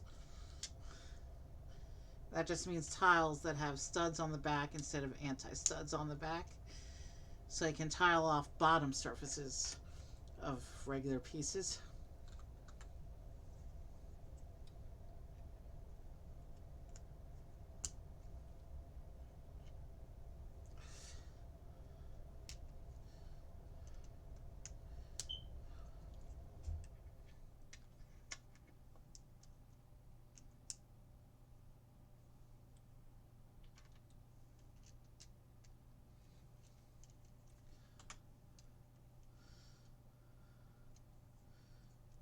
Okay, so this is the door we just built, and of course it has a basic coin tile on the other side.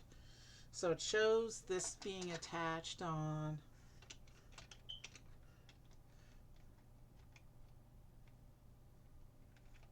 like this.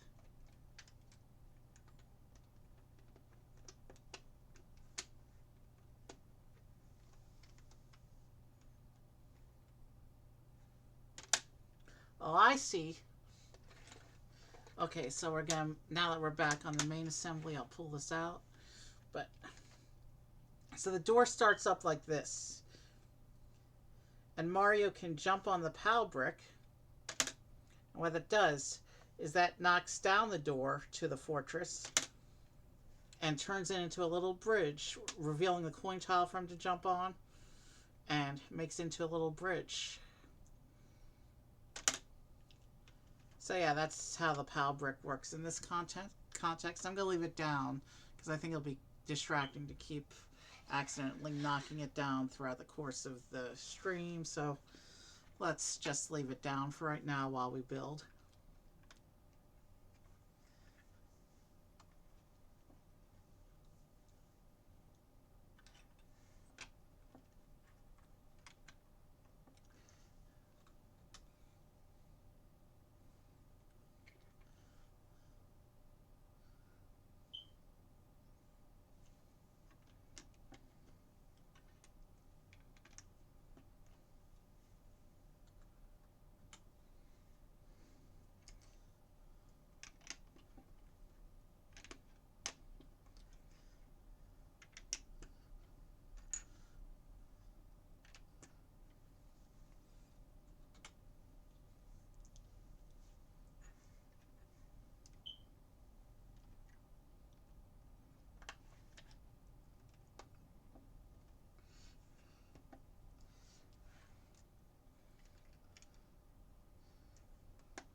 Okay.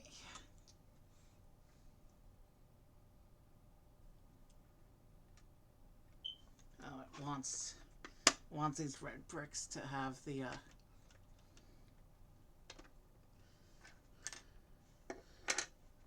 brick texture towards the inside. Okay.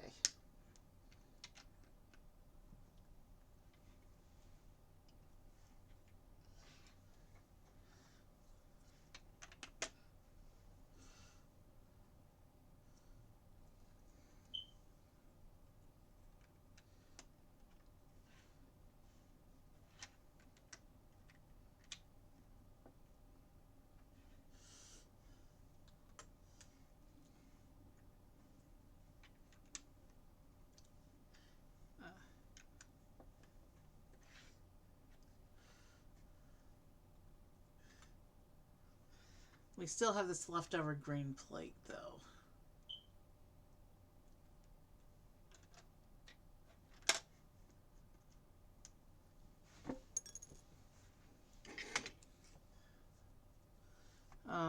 I'll just set this aside, and it'll probably come up in the instructions later.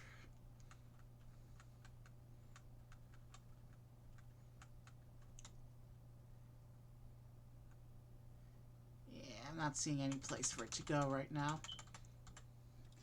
So we have the beginnings of the fortress structure going on here.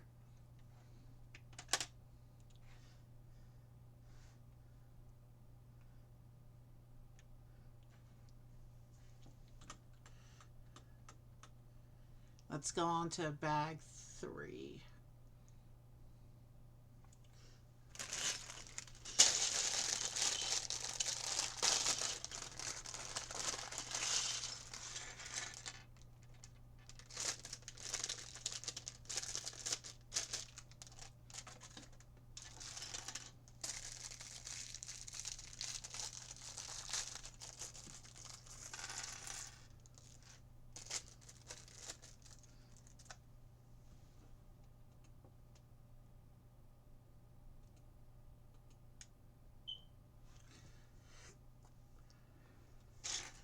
Alright, let's set these 2 big pieces off to the side until we need them.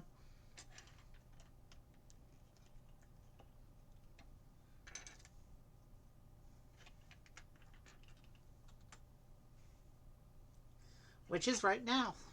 They didn't have to sit off to the side very long.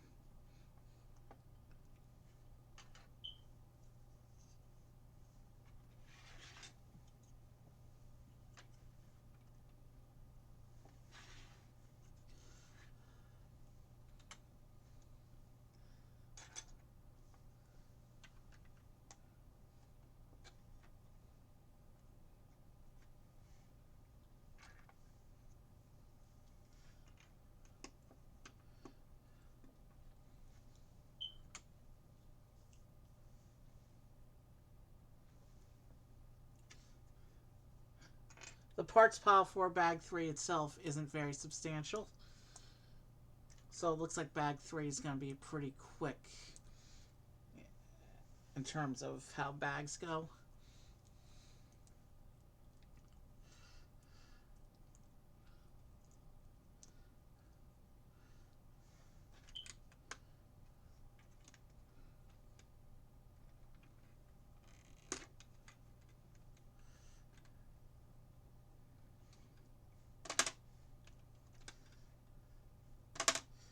I'm still going to leave that down because I think it's going to be falling all the time if I didn't.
let's make sure I'm trying to put on the correct pieces for each step.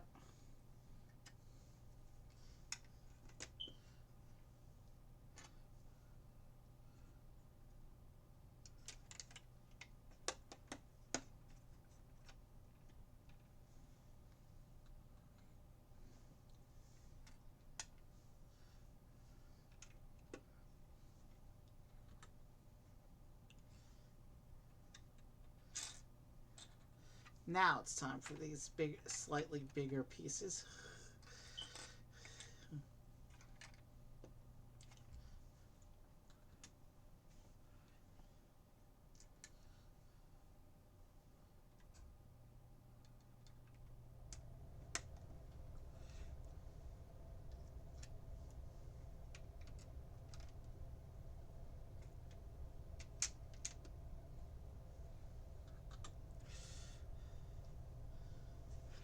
Okay, now I'm going to turn this around so I can actually, for this step is an easy one, and you can still see it from camera side.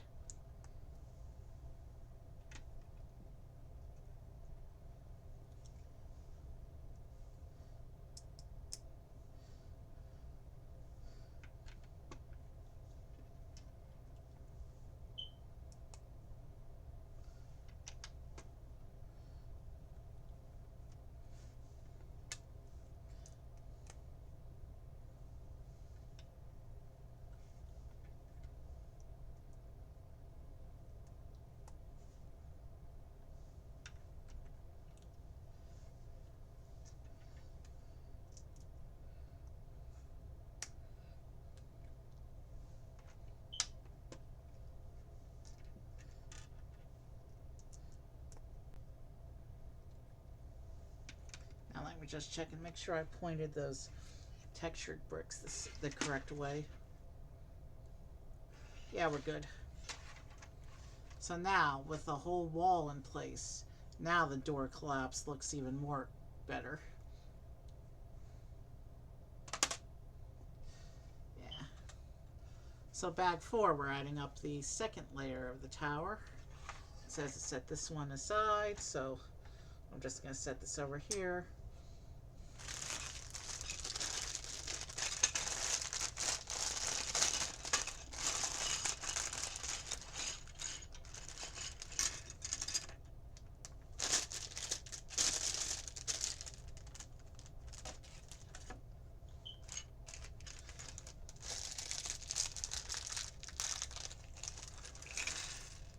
Now this is cool. They've designed the tower so it looks like the cartoon clouds are floating behind it.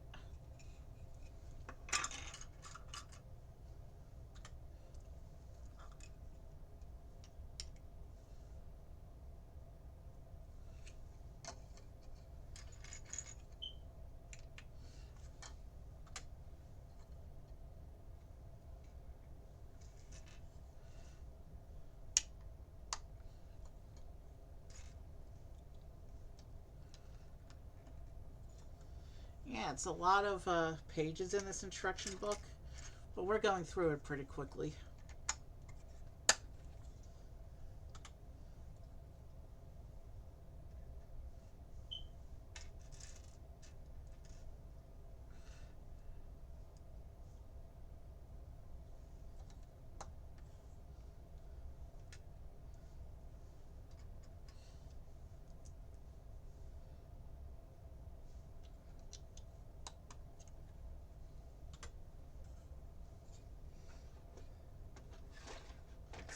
Shows it going on here like this.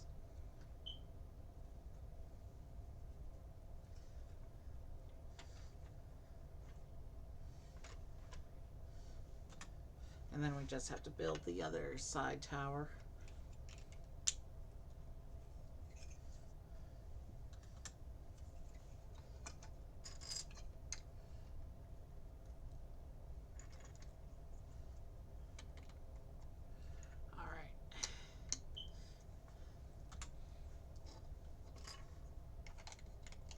Yeah,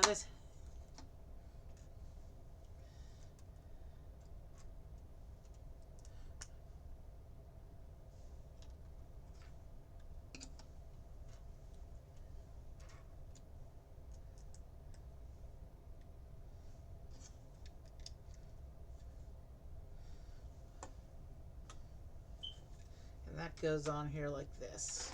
And now I can bring this back into view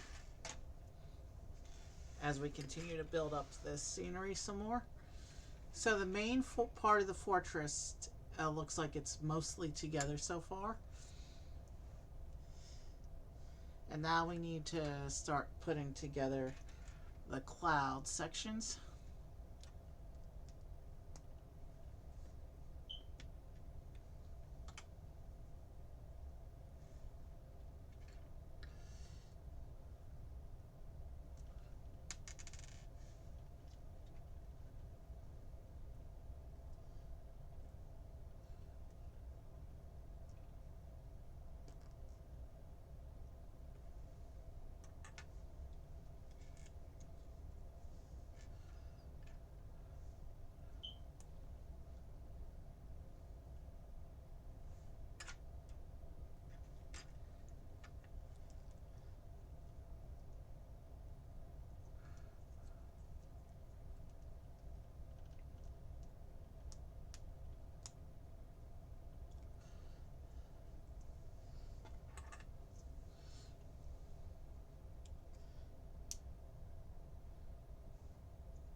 I like I like how Lego uses transparent pieces to make it look like things are floating or flying.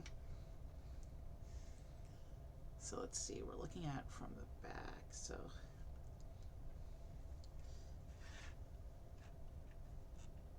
this goes here.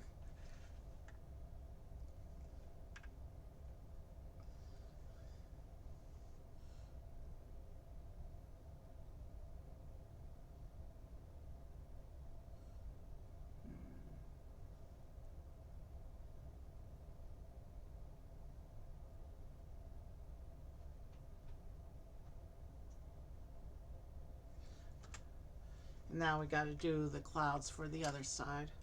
Sorry about that moment of hesitation. I zoned for a moment. That happens to me sometimes.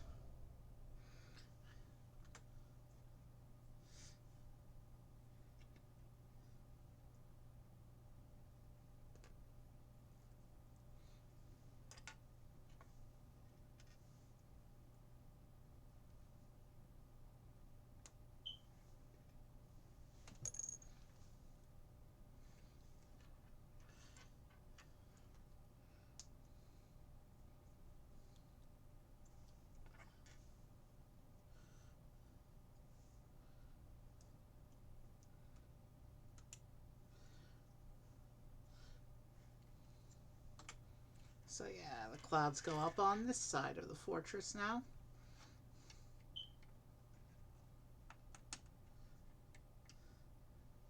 I do think it's a cool effect how they managed to include the clouds in there.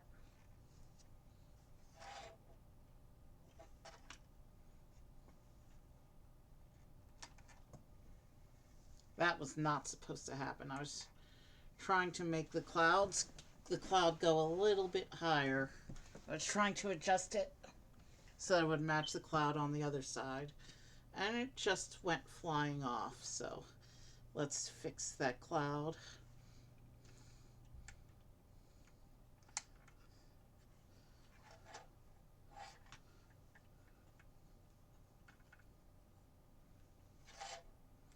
They're at about the same height now.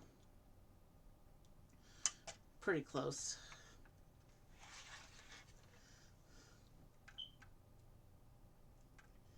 Yeah, that's a cool effect. So now I need to look at it from the front to put these flowers in.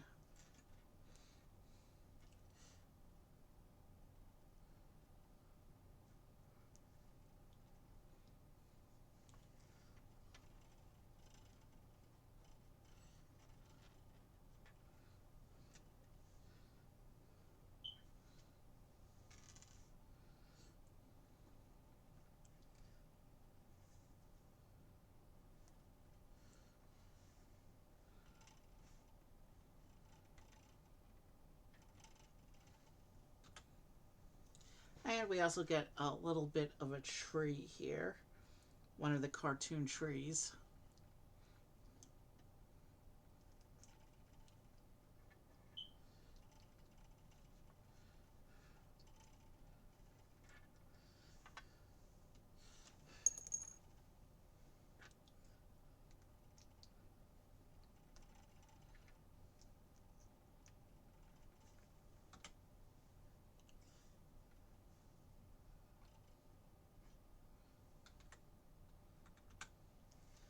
Okay, so here's what our fortress looks like with the flowers and the tree attached and the clouds.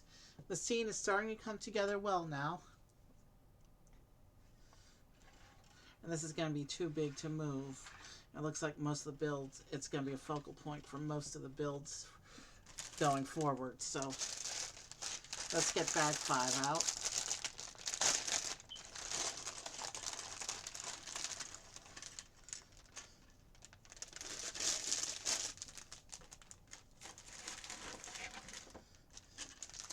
Bag 5 has very few pieces.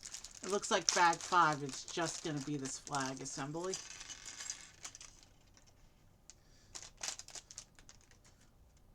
Let's put this fully behind the instructions so as not to be more distracting than necessary. And let's start over here.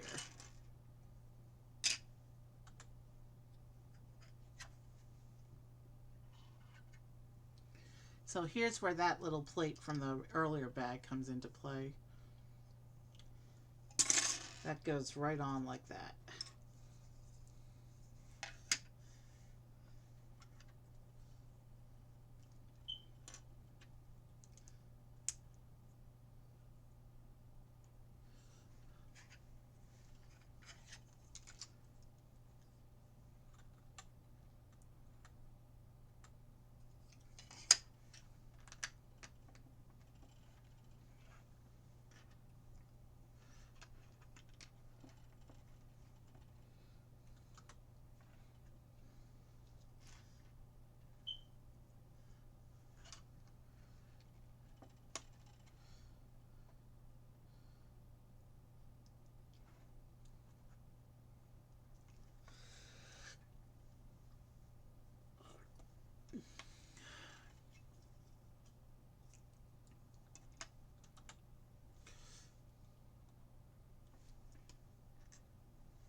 Okay, so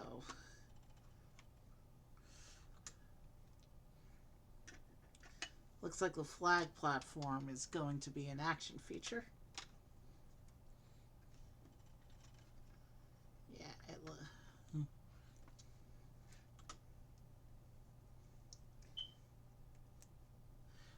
that's a prediction based on what I'm seeing with the build.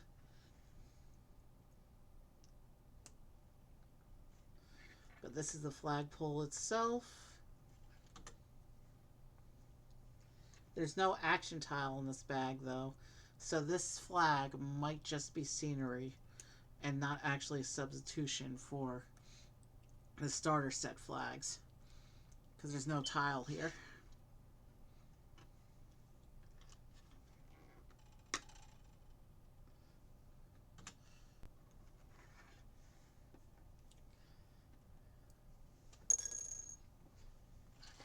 Alright, I need to be able to see this from the orientation of the instructions to make sure I can place everything correctly. Oh, I didn't show you the flag. So before I attach this,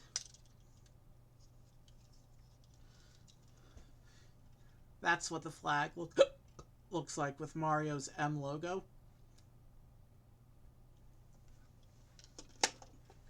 It matches his hat.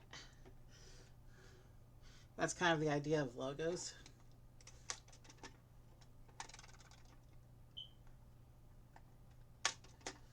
Okay, so while the platform's up, the flag isn't up. But if Mario pushes the platform down, then the flag springs up.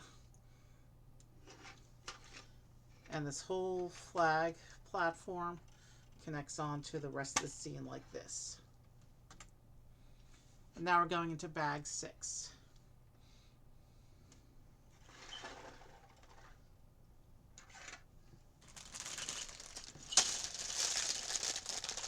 Bag 6 looks like it's mostly going to be just this, the series of platforms behind the flag.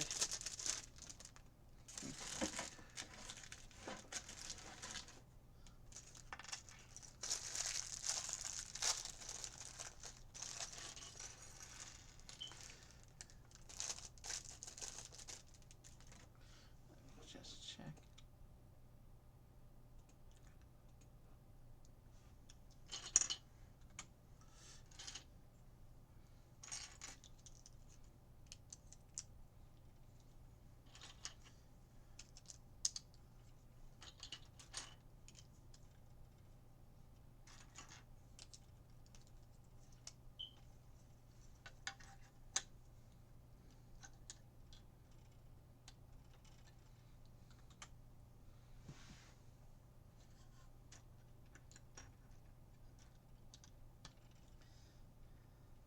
It looks like this platform is going to be some cool builds techniques going on.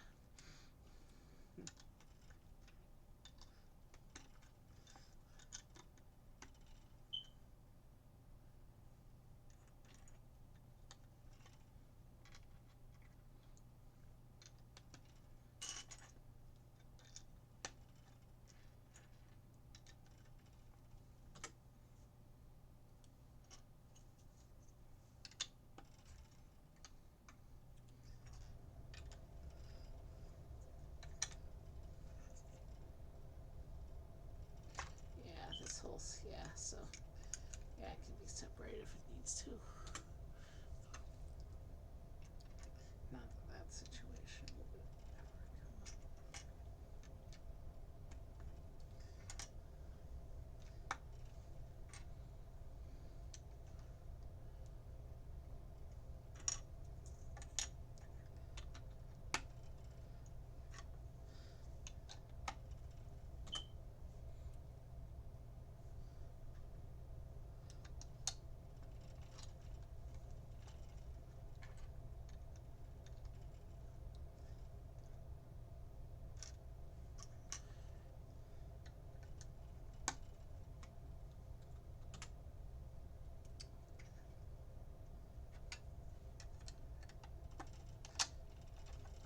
That goes there.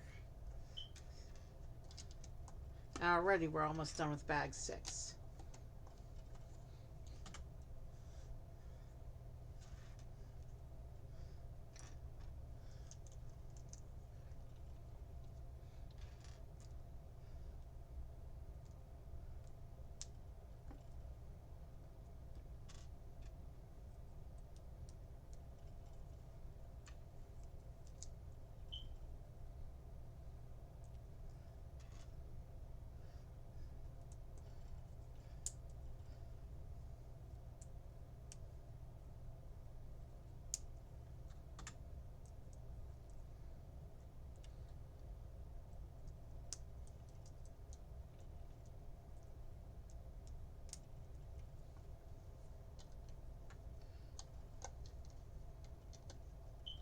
Then it shows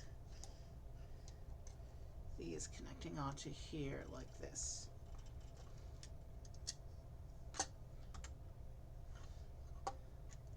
And then another little Technic assembly.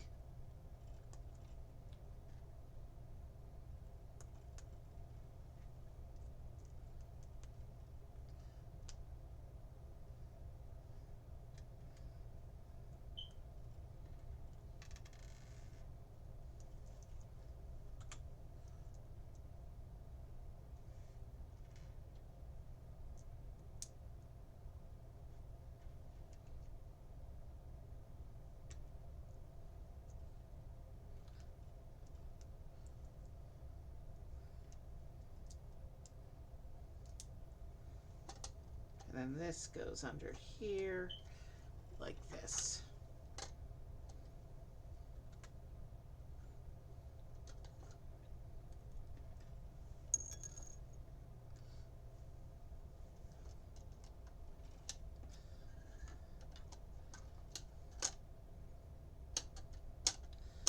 So it's a jumping platform.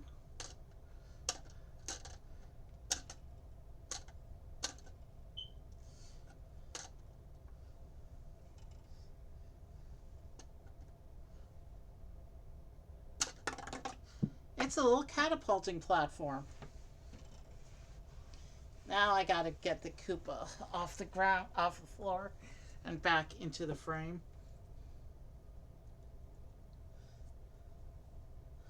Okay, that's cool. Alright, let's get this onto the main model now.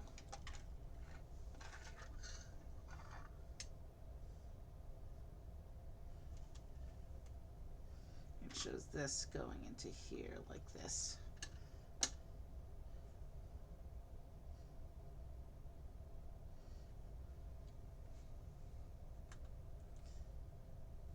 So bag 7 now. So this whole assembly I'll just set off to the side for now.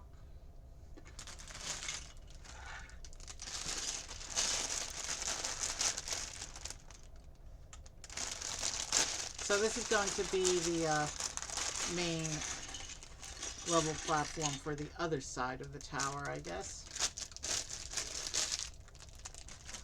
And we also have one of the green pipes, one of the iconic green pipes on this side of the level as well. But I don't think it's a start pipe this time, because the flag wasn't a gold flag. So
let's see.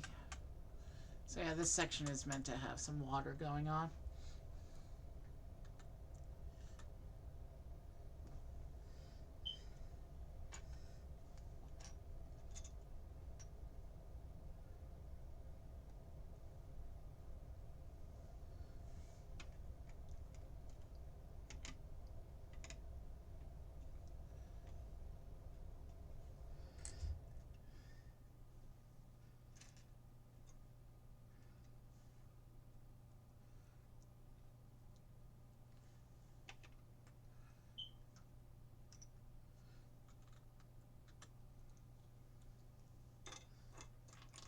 Alright, let's keep going with this build.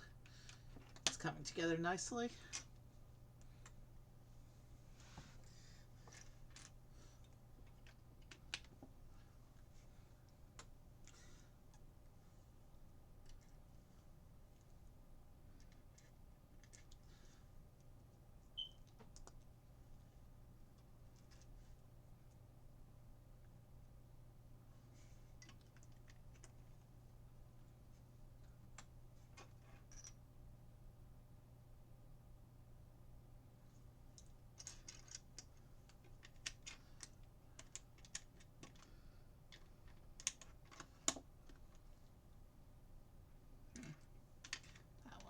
there. And then this one goes here. And then we have these blue pieces going along here.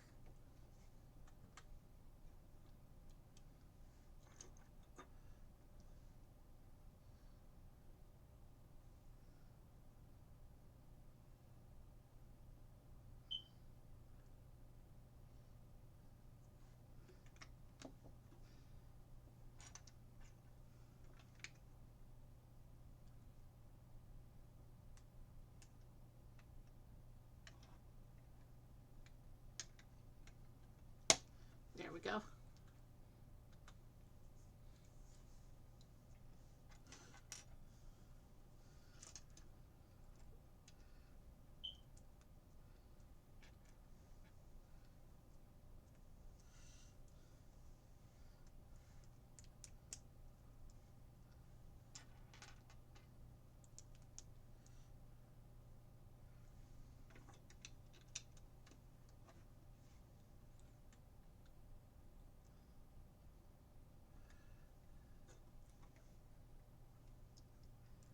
Okay, where does this go?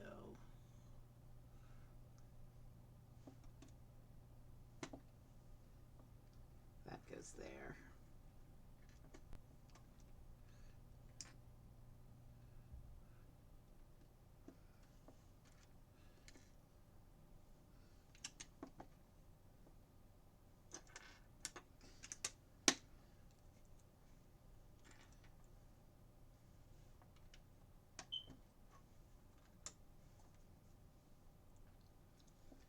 Okay, so I really don't know what this build is doing anymore.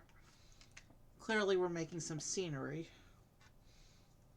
but I guess we'll find out at the end how this whole scene goes together.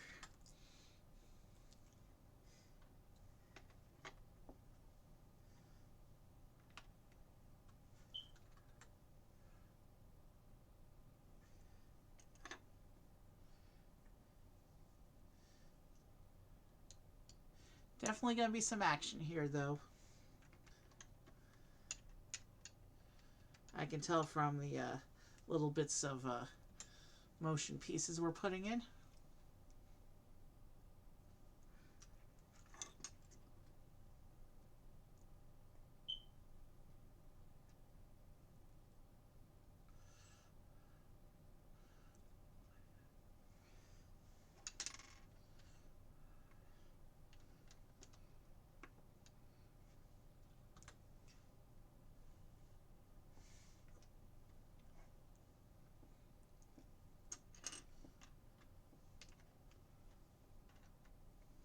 Oh, we're building up the green pipe now. That's what this assembly is.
Okay, interesting. We're putting on an action tile here. And that piece just flicked itself right out of my fingers. I had a grip, and then I didn't. But we got it, so let's keep going. And this little assembly we just did, it has a Piranha Plant icon on it.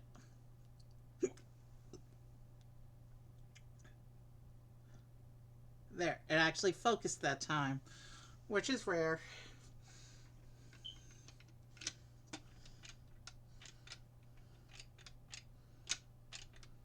I'm not going to test that interaction, though, until we actually have the Piranha Plant itself assembled. Maybe the level as a whole assembled at this point, because we're so close to having it done.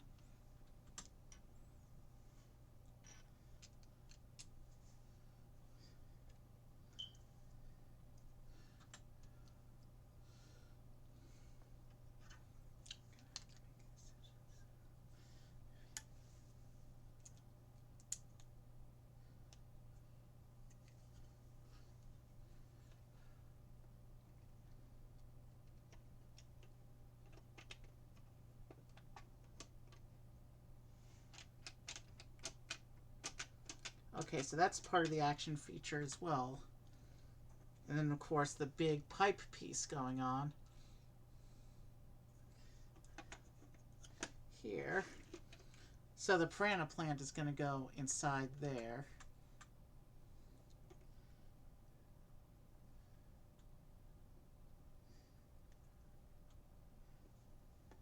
And I have a leftover tile. I'm not supposed to have leftover tiles.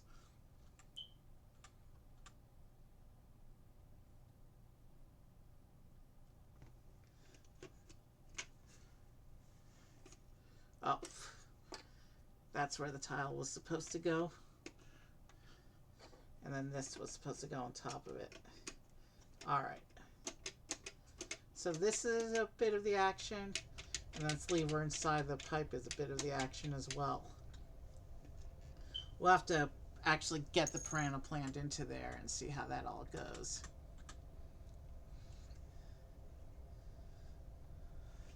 You know what?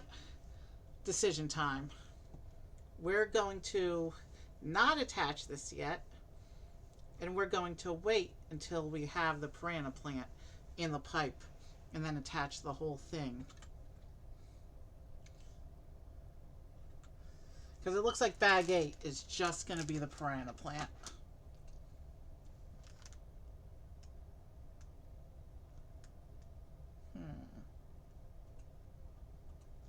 Not sure about our normal Saturday exit raid. He said he was going to be on tonight, but he's not on yet. Sometimes he runs late, though.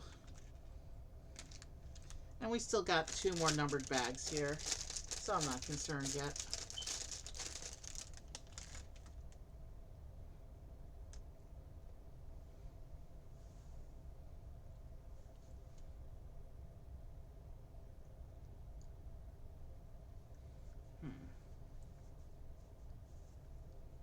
Okay, let's keep going.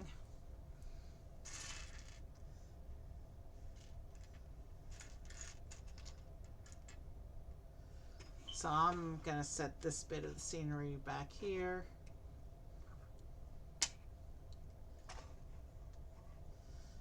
And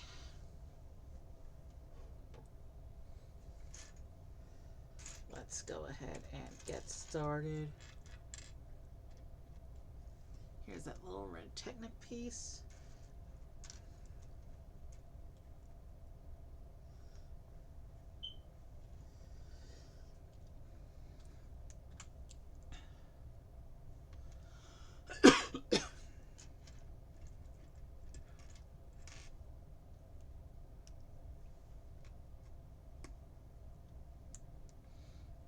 So this part is starting off similar to the chain chomps we did a little while back.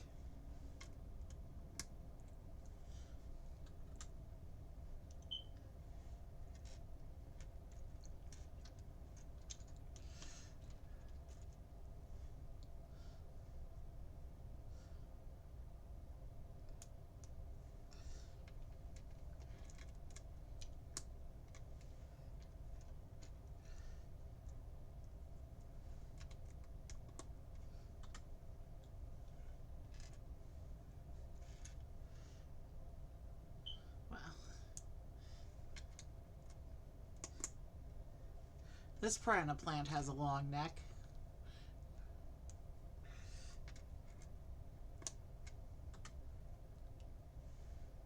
And we're still going.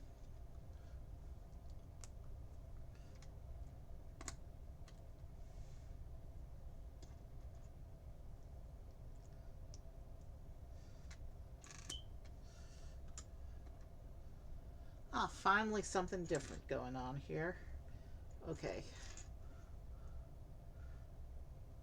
We've reached the end of its neck. Finally.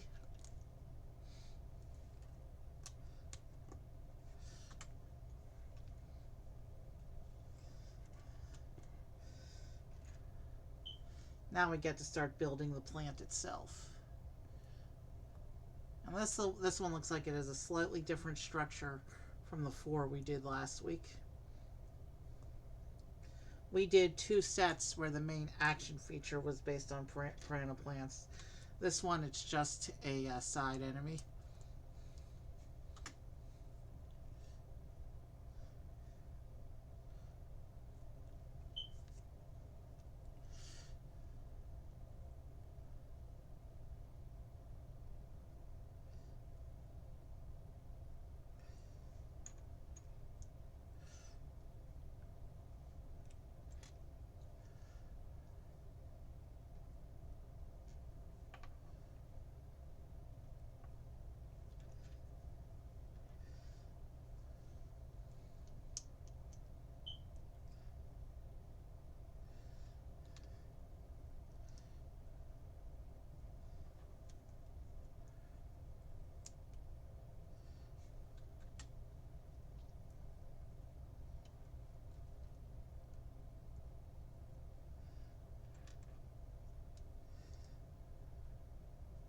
Okay, this is going, yeah. The shaping is starting to be recognizable to me.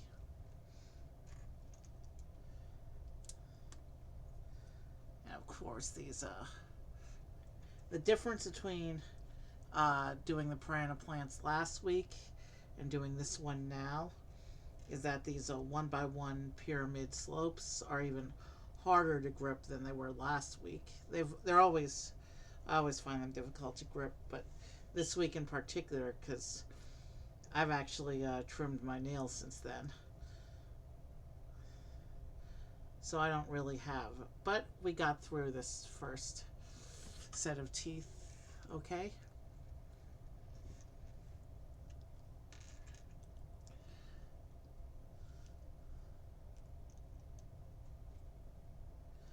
Here's the first half of the Piranha Plant together. You can see the teeth and the beginning of the shaping. Let's go on to this side of the Piranha Plant now.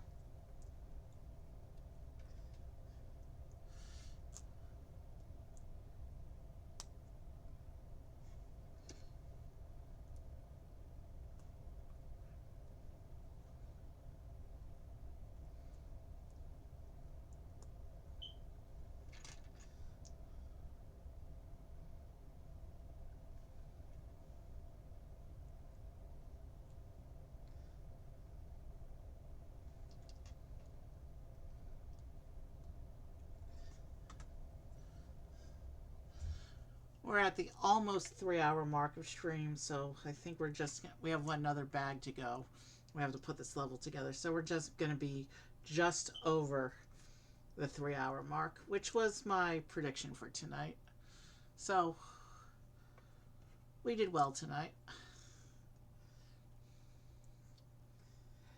Not that the actual time matters, but I do like to keep metrics.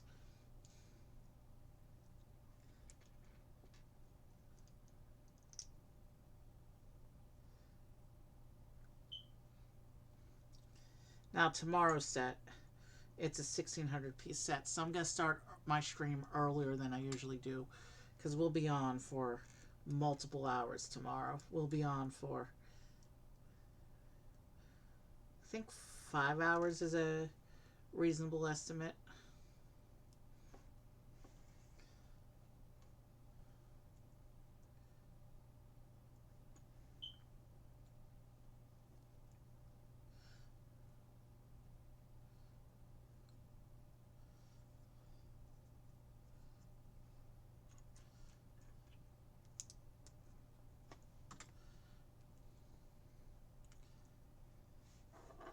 So this goes onto here like this. And we have the top section, we have the head of the Piranha Plant now. And this will go onto the big next section like this, through this green brick here. And that will go into the pipe.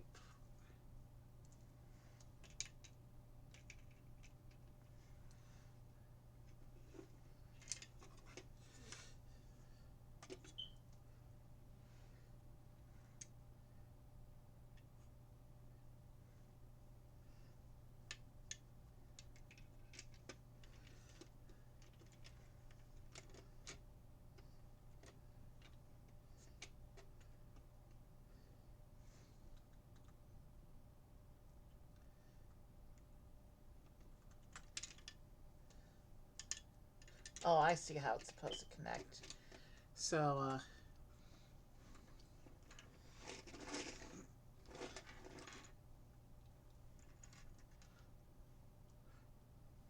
it's supposed to connect through this pin down here.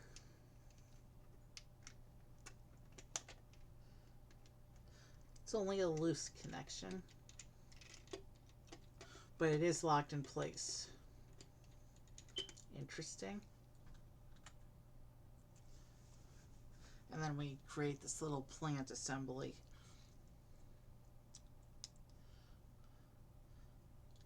We create 2 of these.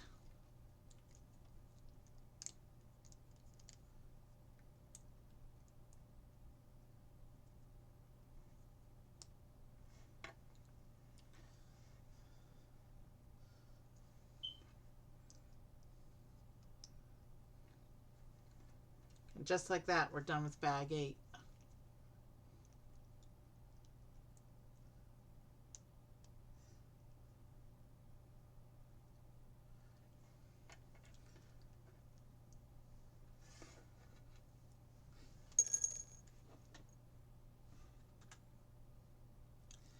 And these are supposed to attach somehow on these little hinges. Okay.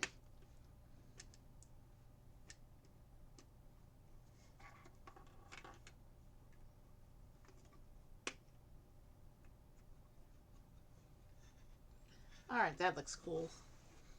A nice spread for the Piranha Plants area.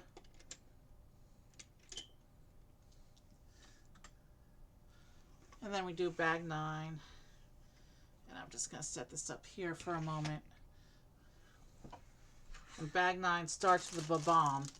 And then we have pieces for putting everything, all the scenery together. So let's start with our little Bob-omb first.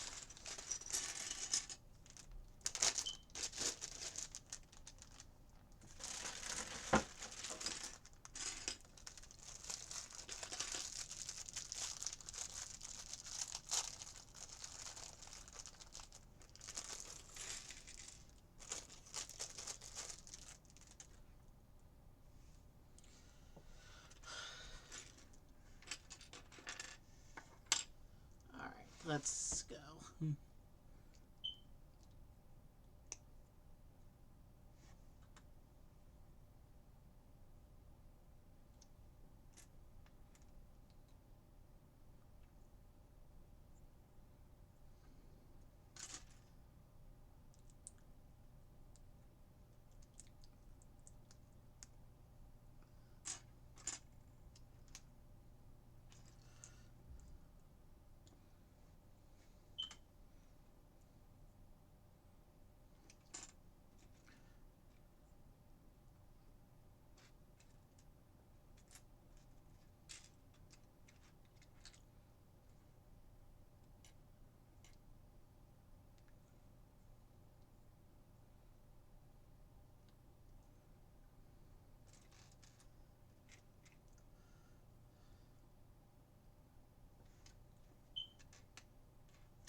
Here's the little Bob-omb.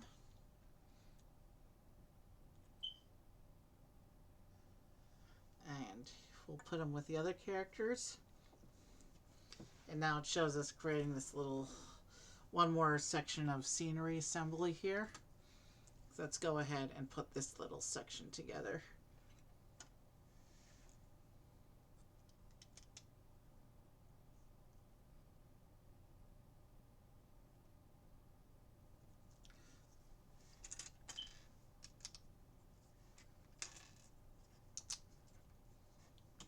And then we'll bring the rest of the scenery together and get everything fully assembled here. The whole level arrangement as it's meant to be. So it looks like we do have a lava strip going on here, as well as some grass and some water.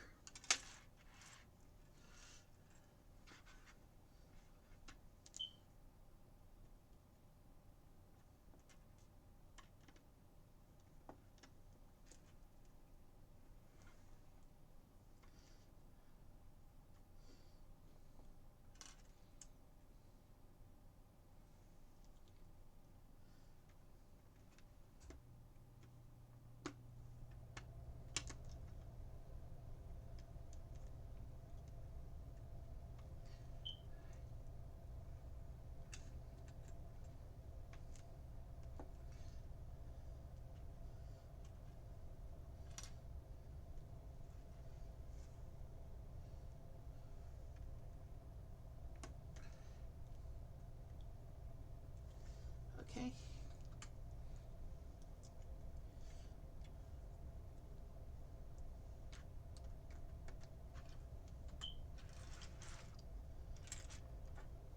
So it looks like there's a massive amount of level plating going on here for this level in front of the fortress.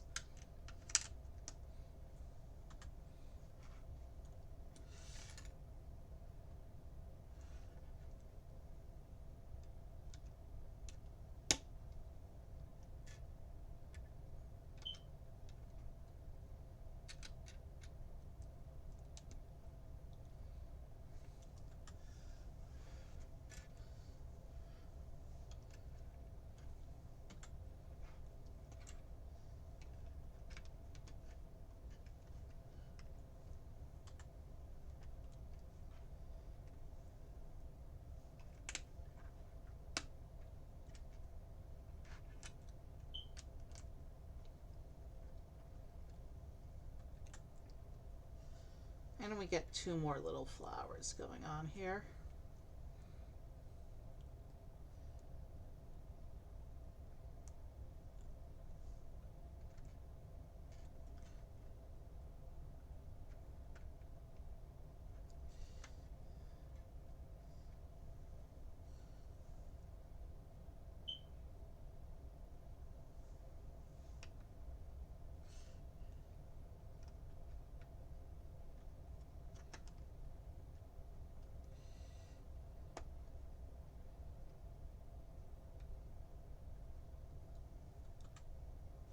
And we get a little bit of a signpost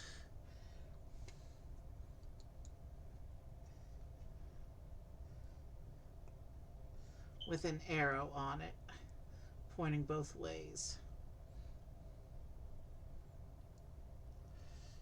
This is our little sign. Cute little arrow sign going on here next to the flower, and the rest of these bits can go off.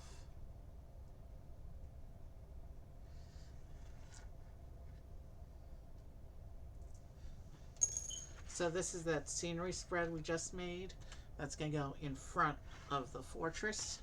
So let's go ahead and bring the fortress back.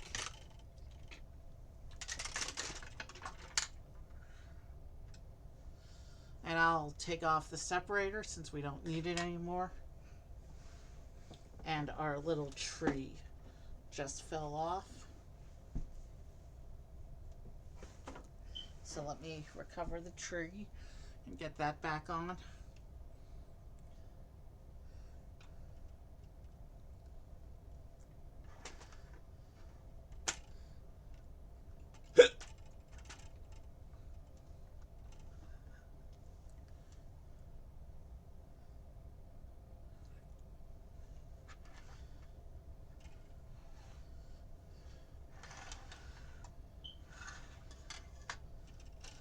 guess I may as well do this pointed towards the camera.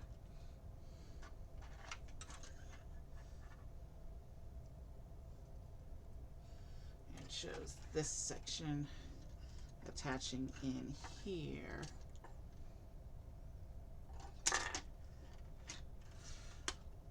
Before the POW brick. It goes there, is how it's aligned in the picture. And then this comes up to alignment like this. And now we just have to align the Piranha Plant's bit of scenery. So it shows this coming up against this hinge like this. And then it comes down and goes in there like this. So we have a nice big even spread here. And it shows the Bob-omb going on the central platform in the middle of the lava before the POW brick. The Piranha Plant is set.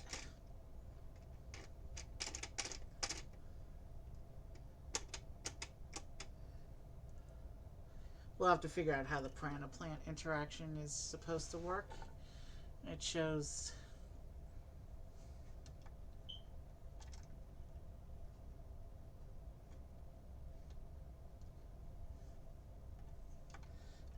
the Koopa right on the front platform here.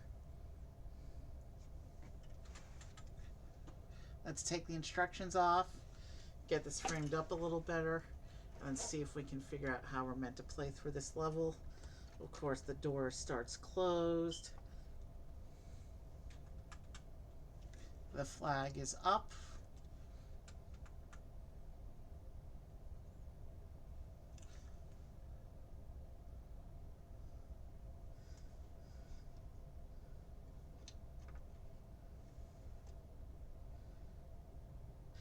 Now we're going to start with the flag down, actually. The idea being at the end, he can claim the flag after he's cleared out the area of enemies.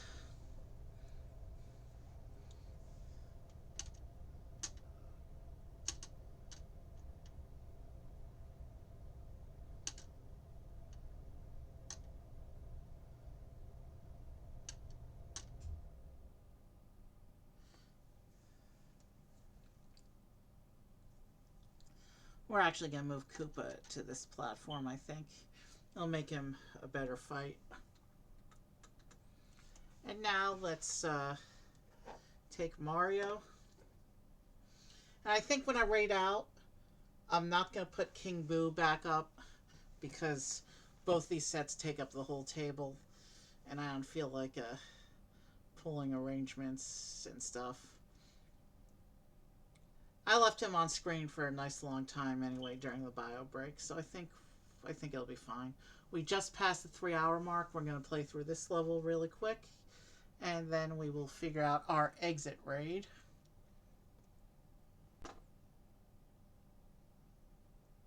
And the guy I usually raid on Saturdays, who did tell me he was going to stream tonight, but he's not on, so I'll have to raid somebody else. There's a few musicians on. We'll figure it out. We'll figure it out. All right. Let's see.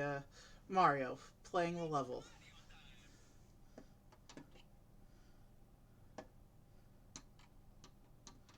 So he comes here, and he needs to get across the lava to get to the POW brick, but he decides to bypass the lava because he's not really equipped for that right now. So instead, he'll come up across the grassy path, and he'll launch the Koopa, which allows him to defeat the Koopa.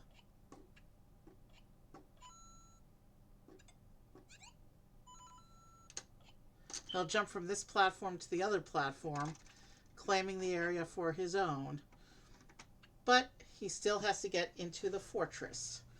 So he'll jump on the PAL brick, revealing the coin. And now he'll go back the way he came because there's nothing inside the fortress itself. So now he still has a Piranha Plant to deal with in his area. And he decides to leave the Bob-omb alone because the Bob-omb is surrounded by lava.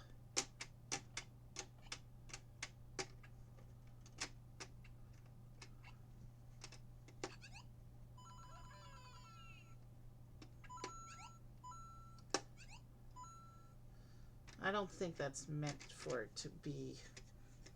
I don't think that's meant for that to be fully exposed yet, so alright, so I think I see how it's supposed to go. So the Piranha Plant is supposed to be leaning out of its pipe like this, blocking the platform for Mario. So Mario comes along and launches the Piranha Plant back into its pipe, which should have the effect, and the Piranha Plant retreats into its pipe, which reveals the code for Mario.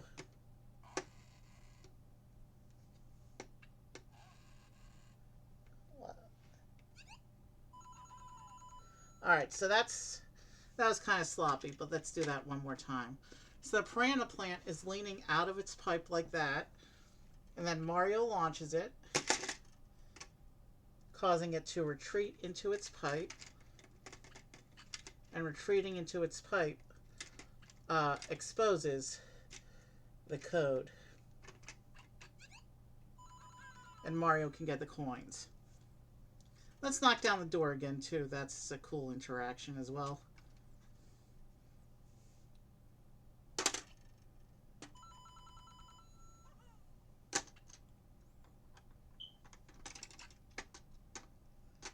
And Mario has claimed the fortress as his new home, I guess.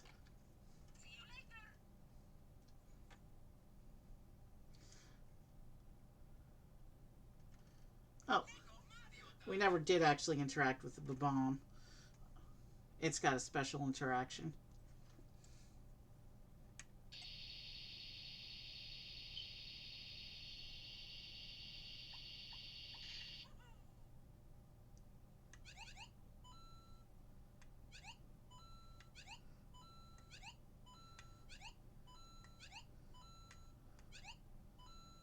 So when you first jump on the Bob-omb, it lights a fuse, which Mario has to avoid. And then when the Bob-omb explodes, you can jump on it again to get the coins.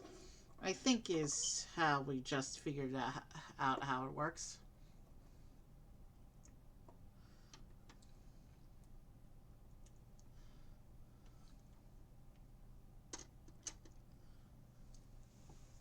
Alright, so Koopa Troopa, Piranha Plant, Bob-omb, and of course, Mario himself. Now that he's opened the fortress, let's actually put him at the fortress. And let's choose our exit raid.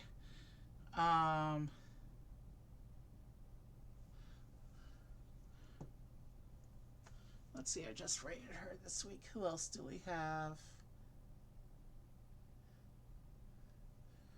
Yeah, the only musicians, most of the musicians on tonight are musicians that I raid relatively frequently, so, but there's one who hasn't been on much, so let me remind myself who this other streamer is.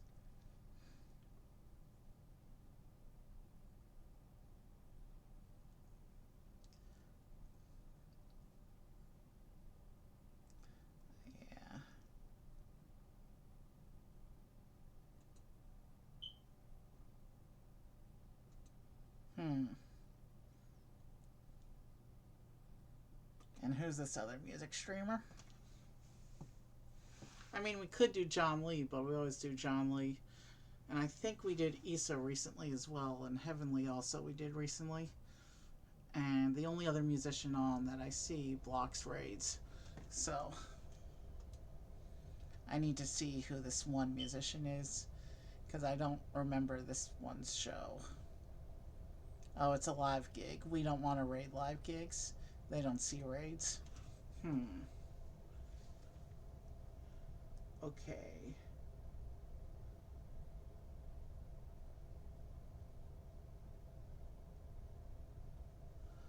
How long has she been on?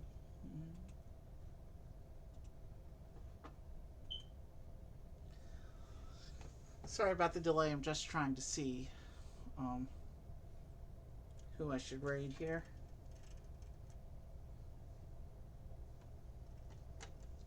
Can you see the eyes this far from the camera?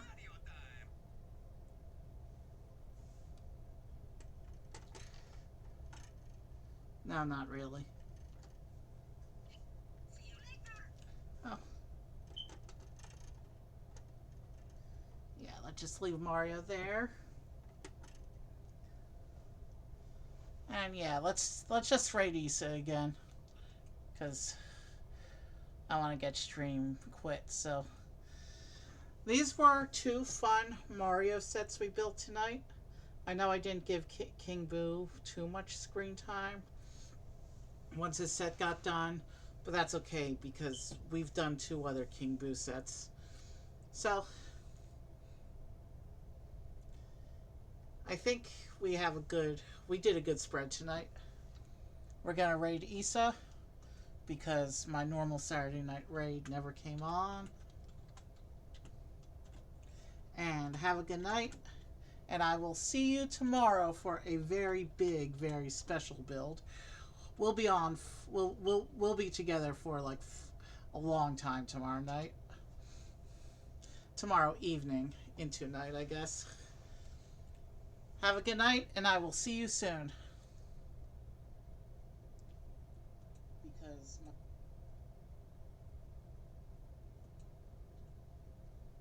and have a good night, and I will see you tomorrow for a very big, very special build. We'll be on. We'll be together for like a long time tomorrow night. Tomorrow evening into night, I guess.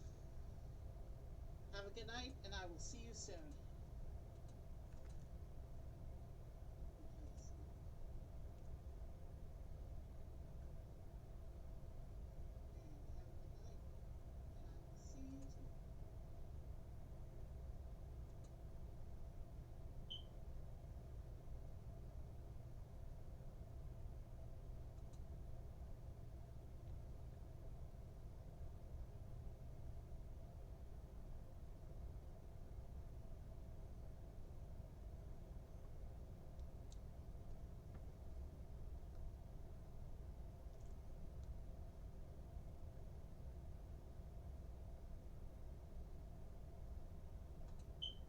Am I correct with that one?